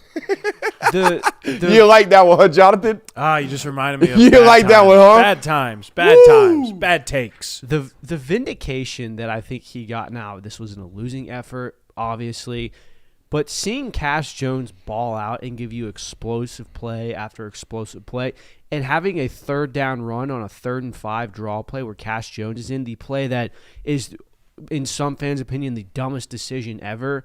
And oh, by the way, he recovered an onside kick. He's got to be the only Georgia Bulldog player in history to recover 2 onside kicks in a single season. So just seeing all that play out, now obviously it was at Grok, is that true? I don't know, we'll see.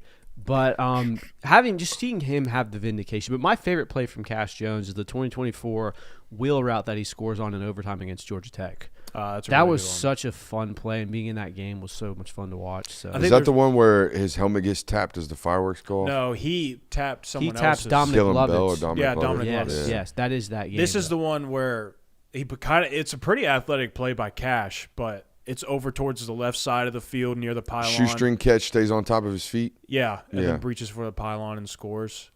Big moment of the game. Mine, and I think everybody will picture this play as soon as I say it. But it's 2024 Florida. 2024 Florida touchdown. I believe it's 3rd down. Mm-hmm. Probably, I think it's 3rd and long, 3rd and 13. Doesn't he have a huge fumble recovery in that game?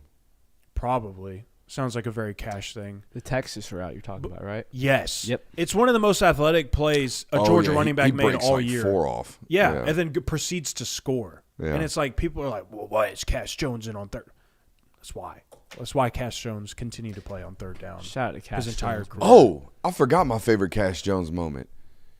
The video of him prior to enrolling at Georgia. Do y'all remember this? Oh, him jumping on top of his truck? Yes, in flip-flops while towing a massive boat. Yeah. Hell yeah. Hey, look at this new walk-on Georgia just got. Also, bunnies. And boat activity. Hitting a horns down before beating Texas. Cold. Pretty Cold. badass. Shout out Cash Jones. Also, shout out to our friends over at SeatGeek. Look, the college football season is over, unfortunately. There are no more football games to be purchased this season, but there are still plenty of live events to go to. There's college basketball. Spring's right around the corner. Concert season's coming up. So head over to our friends over at SeatGeek. They will have you handled on all live events. They have over 70,000 listed on SeatGeek. That includes concerts, sports, festivals, you name it, they have it. They offer a buy or back guarantee and are here to help you with a deal meter sked thing. I don't know how to describe it, but the best way to use it is they have dots. Green dot's good deal, yellow dot not as good. Red dot probably want to stay away from it. If you use promo code FilmGuy10, you'll get 10% off any tickets. That's concerts, festivals. If you want to go see the Dogs play basketball, you get 10% off on that. So shout out to our friends over at SeatGeek. Anytime you see a red dot, you should duck for cover. No doubt. Definitely. Zachariah Branch wasn't here for long. Nope. Okay, had great moments, broke a record while he was here. Long-standing record. I think my favorite Zachariah Branch moment has to be the invention of the Zachariah Branch nickname, asking him about that, seeing that smile on his face from that. But in all reality, I think my favorite part about the Zachariah Branch experience was USC Trojan fans that exist on the internet telling me that he sucks. I think Can't that's catch. can't catch. He's trash. We got rid of him. And I don't think he had a drop all year.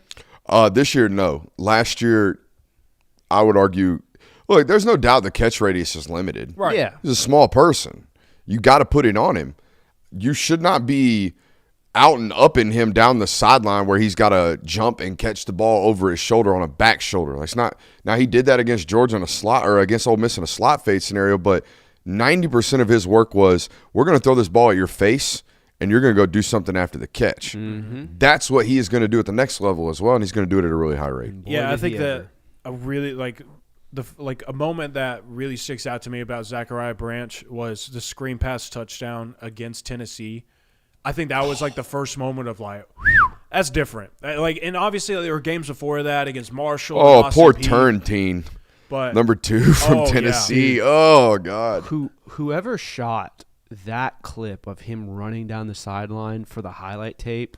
No. Oh, the actual the one that the team, team used. team Shout one. out to you, because that is one of the most cinematic plays I've seen in Georgia football history. Not the most legendary, not the most consequential. Obviously, 4th and 6 was big, but the angle of him running down the sideline with all that orange and people behind him, it's one of the best shots I've seen. I've got a photo of it, and the sideline is nuts. The sideline's some of my favorite moments. yeah, so that was like a moment of, oh, Georgia has something different in this wide receiver room, something they haven't had in a long time. Yeah, I think this came later in the season for me of just like, oh, only Zachariah Branch could have made that play.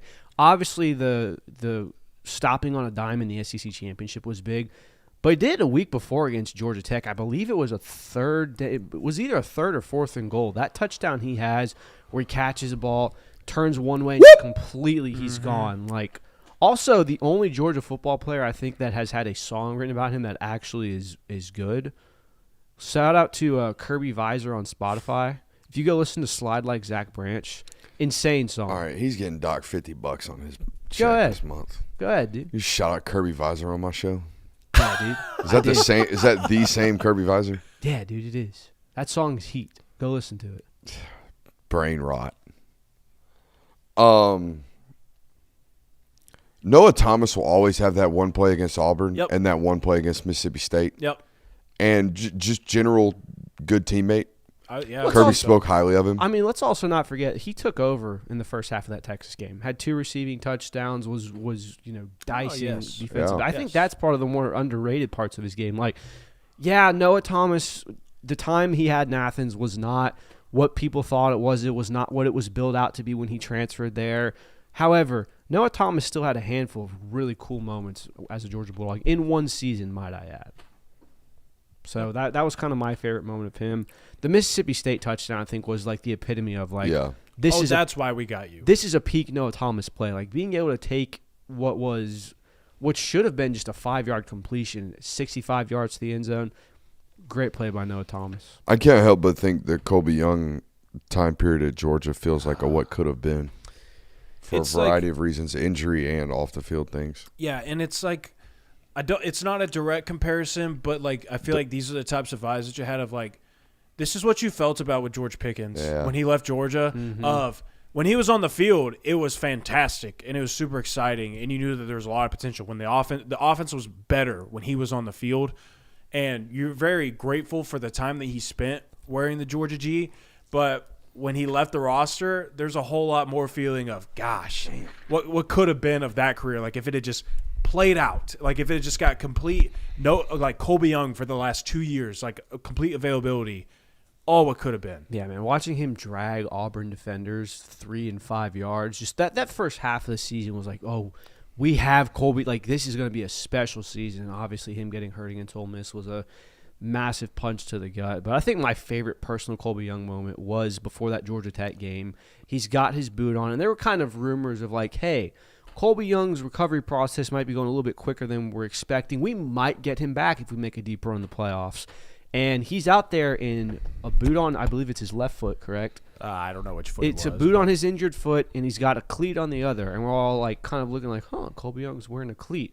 I don't remember if it was you, Brooks, who said something, or just someone in general was like, oh, you got cleats on. And he looks over and he goes, well, I forgot my shoes, and Kirby would get so mad if I had slides out here. So that was a pretty funny moment from Colby Young. Probably one of my favorite personal encounters. Kirby Smart, a no slides at work guy, huh? Yes. I see what you're doing there.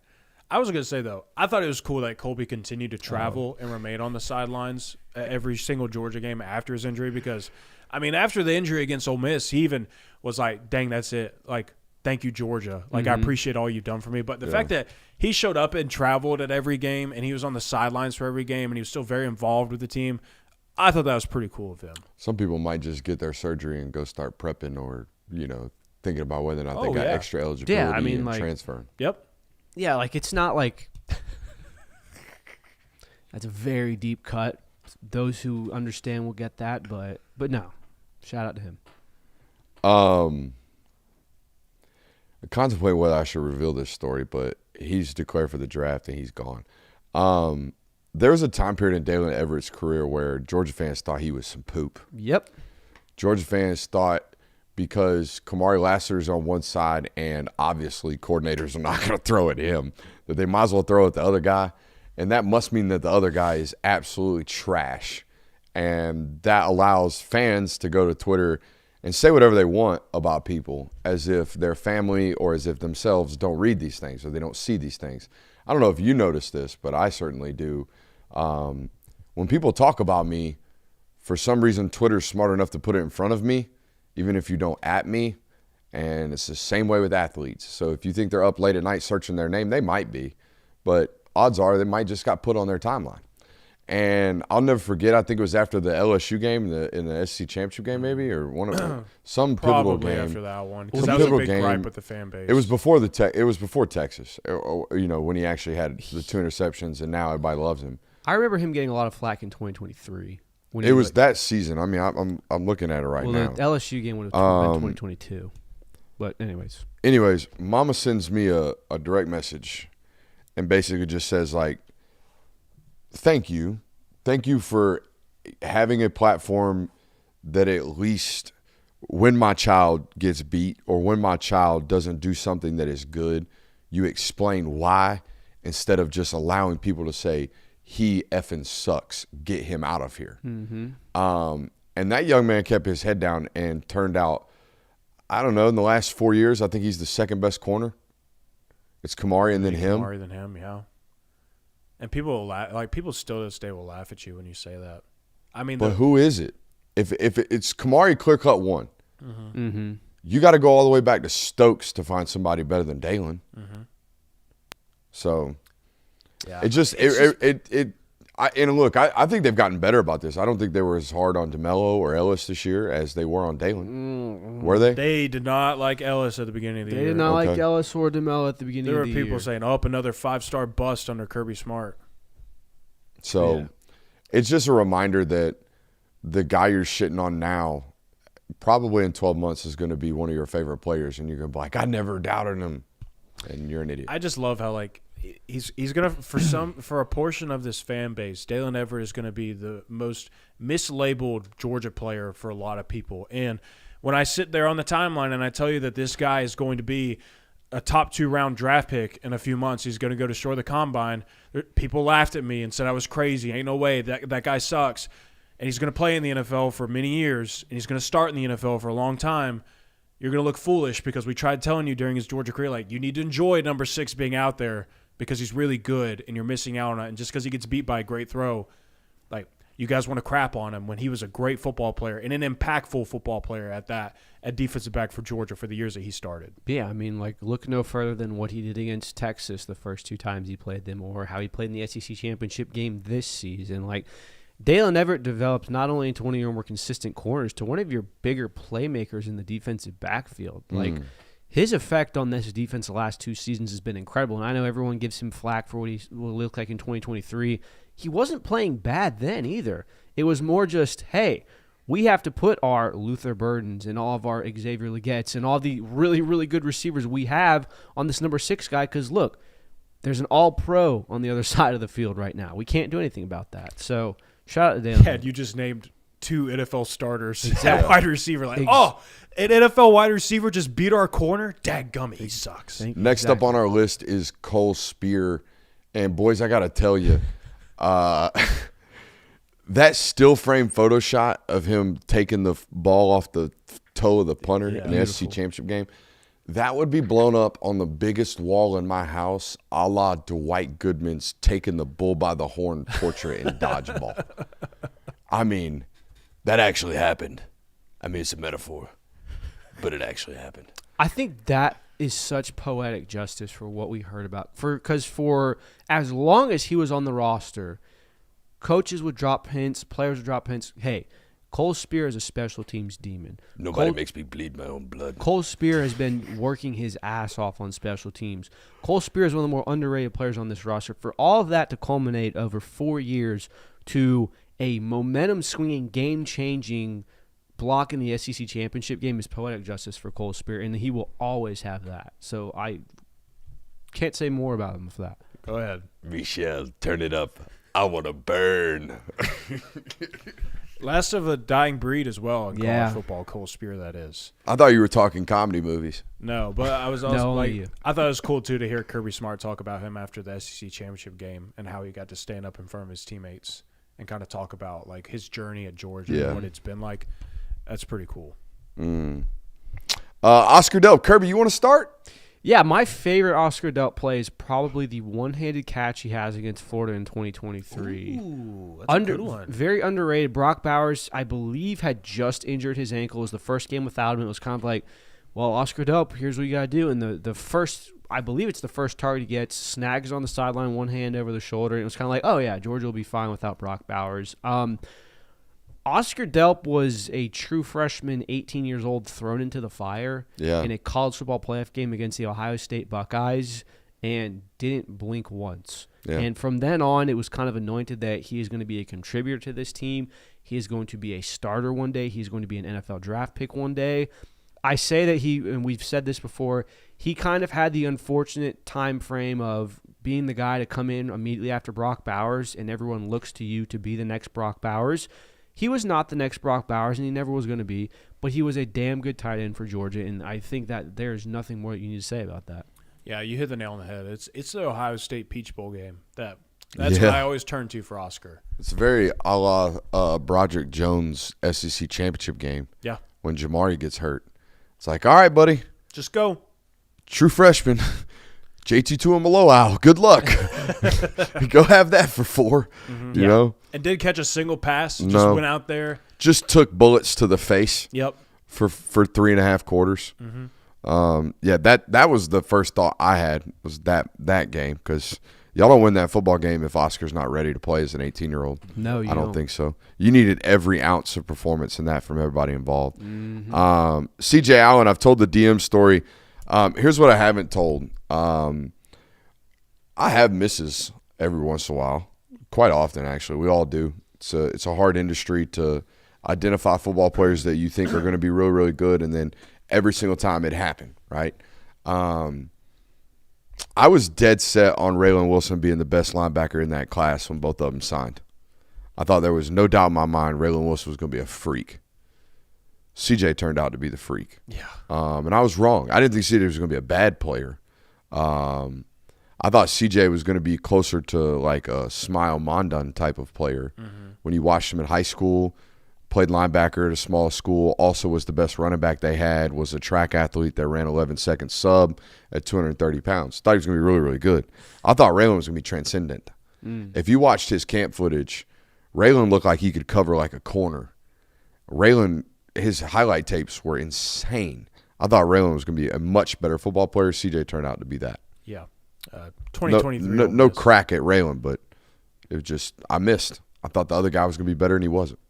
2023 Ole Miss. That's the CJ Allen full like introduction. 2024 Texas was damn good too. It was a freaking but the football 2023 game. Ole Miss game was when I believe Jamon Dumas Johnson had just gone down with an injury, and it was We need C.J. Allen to go This is play. 33 CJ, right? Yes, Yes, it it is. Yeah. True 33 freshman CJ. And he went out there, and I believe he had 10 tackles, tackle and a half, or 1.5 tackles for loss. He balled out that game. Yeah, my favorite play of his came in 2024 against Florida. The game-sealing interception where it just leaps up what looked like 6 feet in the air to intercept the pass. Just the epitome of like, oh, linebackers aren't just big meatheads. Like, they're athletic athletes too. So shout out to C.J. Allen for that. And obviously watching him fly around in that 2024 G-Day game was like, oh, we're watching a first-rounder right now. It's one of the best photos I've ever taken. Him flipped up on his head on that interception. Yeah. Yeah. In that black jersey. Oh, that black jersey. They should wear black jerseys more often. Amen? I would like to see him every now and then. Maybe on Black Saturday this year? They don't have that. I think it's Black Friday. Is it Gray Saturday? I don't think they have a list for it. Or a name. Whiteout Dylan Saturday. Bell. I think Dylan Bell's career could be surmised like this right here. He's a utility tool that was asked to be a samurai sword way too often. Yeah, that's fair. I will show my children the 2023 Tennessee Dylan Bell highlights. Oh, yeah. I will show them that. Yeah. Oh, that was so, Your kid's watching Bluey. My kid's watching Dylan Bell 2023 Tennessee. oh yeah. We're going to reminisce a little bit in the offseason. You And we're going to watch that absolute idiot spit on Brock Bowers and then get teabagged on Maine. Oh, my God. He deserved that. Look, my daughter's going to be born in June, so that means all of July I get amped up for college football. It's only right that I introduce her to some of the more iconic highlight reels. That's going to be one of them. And I think that Dylan Bell is like such an underrated aspect during his time at Georgia. This guy did everything that he was asked to do, even in uncomfortable situations like, hey, Dylan, go be the X. Okay. Hey, Dylan, we need you to play in the slot. We need you to play in the Z. Hey, we need you at running back because we are banged up and you're our only option. And he turns out to be your best option that day. That dude answered every single call that you asked him to do, and he just stuck it out at Georgia. Never complained, never nothing. That dude wore it out for the G. Yeah, I somewhat dislike the fact that Dylan Bell, now granted, it's his greatest performance, but I somewhat dislike the fact that he's only synonymous with that 2023 Tennessee game because he gave Georgia fans a handful of fantastic moments. The Florida State game in the Orange Bowl, he went off on that game, played nuclear. The game-sealing reception against Ole Miss this season, I know it wasn't a losing effort, but I think people forget how much of a problem he was for Alabama last year in that second half. Like, had perhaps what would have been the most iconic Georgia touchdown reception in recent memory had they won that game. So Dylan Bell, in my opinion, was much, much more than just 2023 Tennessee. And you're right. He was utilized in a handful of ways that probably did not play best to his skill set or were conducive to who he was as a player. But like you said, gave you 3 straight seasons of just very, very consistent play. So shout out to Dylan Bell. What's that Dogs hoop score? They're up by 3 at halftime, 29-26. How about them hoop dogs? Who are they playing? Missouri. Missouri. Should have known that. Jakori Thomas. Now, I'll never forget Jakori Thomas because of where I was at in my life at that time. Told y'all a little bit earlier, I don't care to be a newsbreaker. I care to be a news prepper. It's kind of been my method for, I'd say, 3 or 4 years now. And because your sources treat you far better when they know that they can just talk to you. And they're not going to get caught with their pants down in that building. If you're the leak in that building, you're in trouble. So that I'm not one of those people that ever puts my sources in conflict, like we talked about with the offensive line story earlier in the show. Same thing with commitments. I don't care to blow up kids' commitment announcements. I never have. We just prepare the articles for them. Now, when a commitment pops and I don't get prepped for it, nowadays I'm livid. Back in the day, I was irate. Because back in the day, I was trying to quit my day job as a construction worker. And I'll never forget Jakori Thomas popping on me out of nowhere. And I'm driving down the road, I-75 up in northwest Georgia, up there in Dalton, exit 333 Walnut Avenue. Okay, our laydown yard is out there on 331. And I'm at the yard filling up a tanker, and all of a sudden I get a look at my Apple Watch at the time because I couldn't go nowhere without the notifications literally strapped to my wrist because at any moment I'd have to run off a job site and cover an article because I'm a one-man band at this opportunity. Like, you guys aren't with me. And I pull off to the side of the road. I write the article, but this is the time period where no go dogs, no commitment. No go dogs from Kirby, you never know. Like that suspicious commitment edit too. Like looked like it was done by somebody in the DMs on the Instagrams. So I'm like, I don't know if this is real. So I'm calling sources. Is this real? What the F? Why did I not get a notice on this? What's going on? We don't have to do that no more because I don't work construction and I got you two guys. So that's refreshing as hell. That was not targeting for Jakori Thomas. No. That hit was incredible. That should be his defining play at UGA. A guy that worked his ass off to clawed and scratch to be a starter here. My favorite moment, it comes in an interview of him, of them kind of asking, like, hey, Jakori, you've been here for 4 years and you're still battling for a starting spot. Why haven't you left yet? Why haven't you gone to greener pastures? Why haven't you done what so many of these defensive backs have done? And his response, to paraphrase it, was basically like, every safety that stayed here is in the league right now. Like, if you stay here at Georgia, you get drafted. So why would I not develop and become something of myself? He's going to be drafted this year by an NFL team. So shout out to Jakori Thomas. Yeah, I mean, I talked about a dying breed with Cole Spear.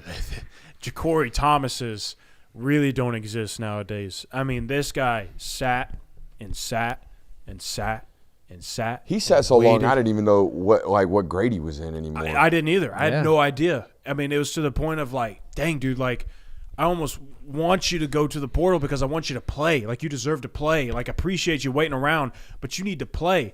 And he just waited and waited and waited until it was his turn. I mean, waited behind NFL dudes. And NFL dudes popped up again with KJ Bolton, younger guys. Just like, man, can't catch a break around here. And he waited. And then he played a full season at the University of Georgia, and it's a shame that his career got cut short in a big moment in a playoff game for no reason whatsoever. But, man, dying breed are Jakori Thomases. If it would have been a fumble, it shouldn't be targeting. If he takes 2 steps, prepares for contact, he is no longer defenseless. Yep. And I hit him with my shoulder column. Yeah, I know I knocked his ass out, but it ain't targeting. And by the way, there's a very similar play popped up in the next game with Ole Miss and Miami, everywhere, right? it seemed like after and that. no Gunnar targeting was Stockton called. got his that head too. taken off in the Fernando SEC about died championship multiple game. times. No Sure targeting did. calls. Sure did. Also, final one, Brett Thorson. Lloyd Roy! I mean, where do we even begin for the amount of fun memories and stories, viral moments, social media laughs that you could get from Brett Thorson? Loves the C word. Oh, yeah. Yeah, dude, We they're found all- that out on Instagram. Cover. You got to cover the punt, guys. The Australians that C-word? love that word. Yeah, And it's cover the punt. It's hilarious. If you smorgasbord those words, cover the punt, what would you get, Jonathan? Cover punt? Don't get us demonetized, dude. We need money. For me, it'll always be the 2022 Tennessee punt to the Yep. 1-yard line. Shout out Yep. Nyland Green as well. on that Ooh, play. good down. Oh, yeah. yeah. Oh, yeah. Special teams matter. That was also Marcus for some One of the biggest roars of the entire football game, Brett Thorson earned it. I mean, also, it was a freaking safety. I don't care what anybody tells me it for was. the rest of my life. That was a freaking safety. Yes, it was. Buddy did not get out of the end zone. There's no way. That 300-pound monster, no shot that Did dude not dove get out of the end zone. Did not get out of the end zone. It was a safety. And you're looking at me puzzled because you have no idea what I'm talking about. It's the play where Hendon Hooker drops back into the end zone after the punt. Jalen Carter smacks his arm, knocks the ball out. Oh, yeah, no, that was a safety. And an offensive lineman somehow miraculously keeps his knee up off the ground when he's halfway in the end zone and sticks the ball over the line, and it's not a safety. Ball don't lie. Laberconke touchdown. Ball did not lie. Next offensive play. It was a safety, though. Nobody with the shouts about the Nate Frazier Sugar Bowl interview. That was fun. That was a lot of fun. I wasn't there for that. Oh, that's right. Was rejected. Oh, I gave that man a side eye out there at the national championship. He said, "How you doing, Brooks?" I said, "I'm doing good, John." His name's not John, but you get what I'm saying. I'm doing good, man. Yeah. I'm just kidding. I just kept it pushing. Next time we're gonna get him though. Next time. Next time. Speaking of next time, we will not be here tomorrow. Jonathan and I are going to get a film study up, though. We'll get something. Probably Natty related. All right. I watched half of it with 3 Indiana fans in the terminal this morning. I think I converted them. I think they're film guy aficionados They now. better be. Good. We need more of them. Spread the word. Mess with me, twin. Y'all good? Yeah. We're good. I'm good. Good to be back. We'll see y'all.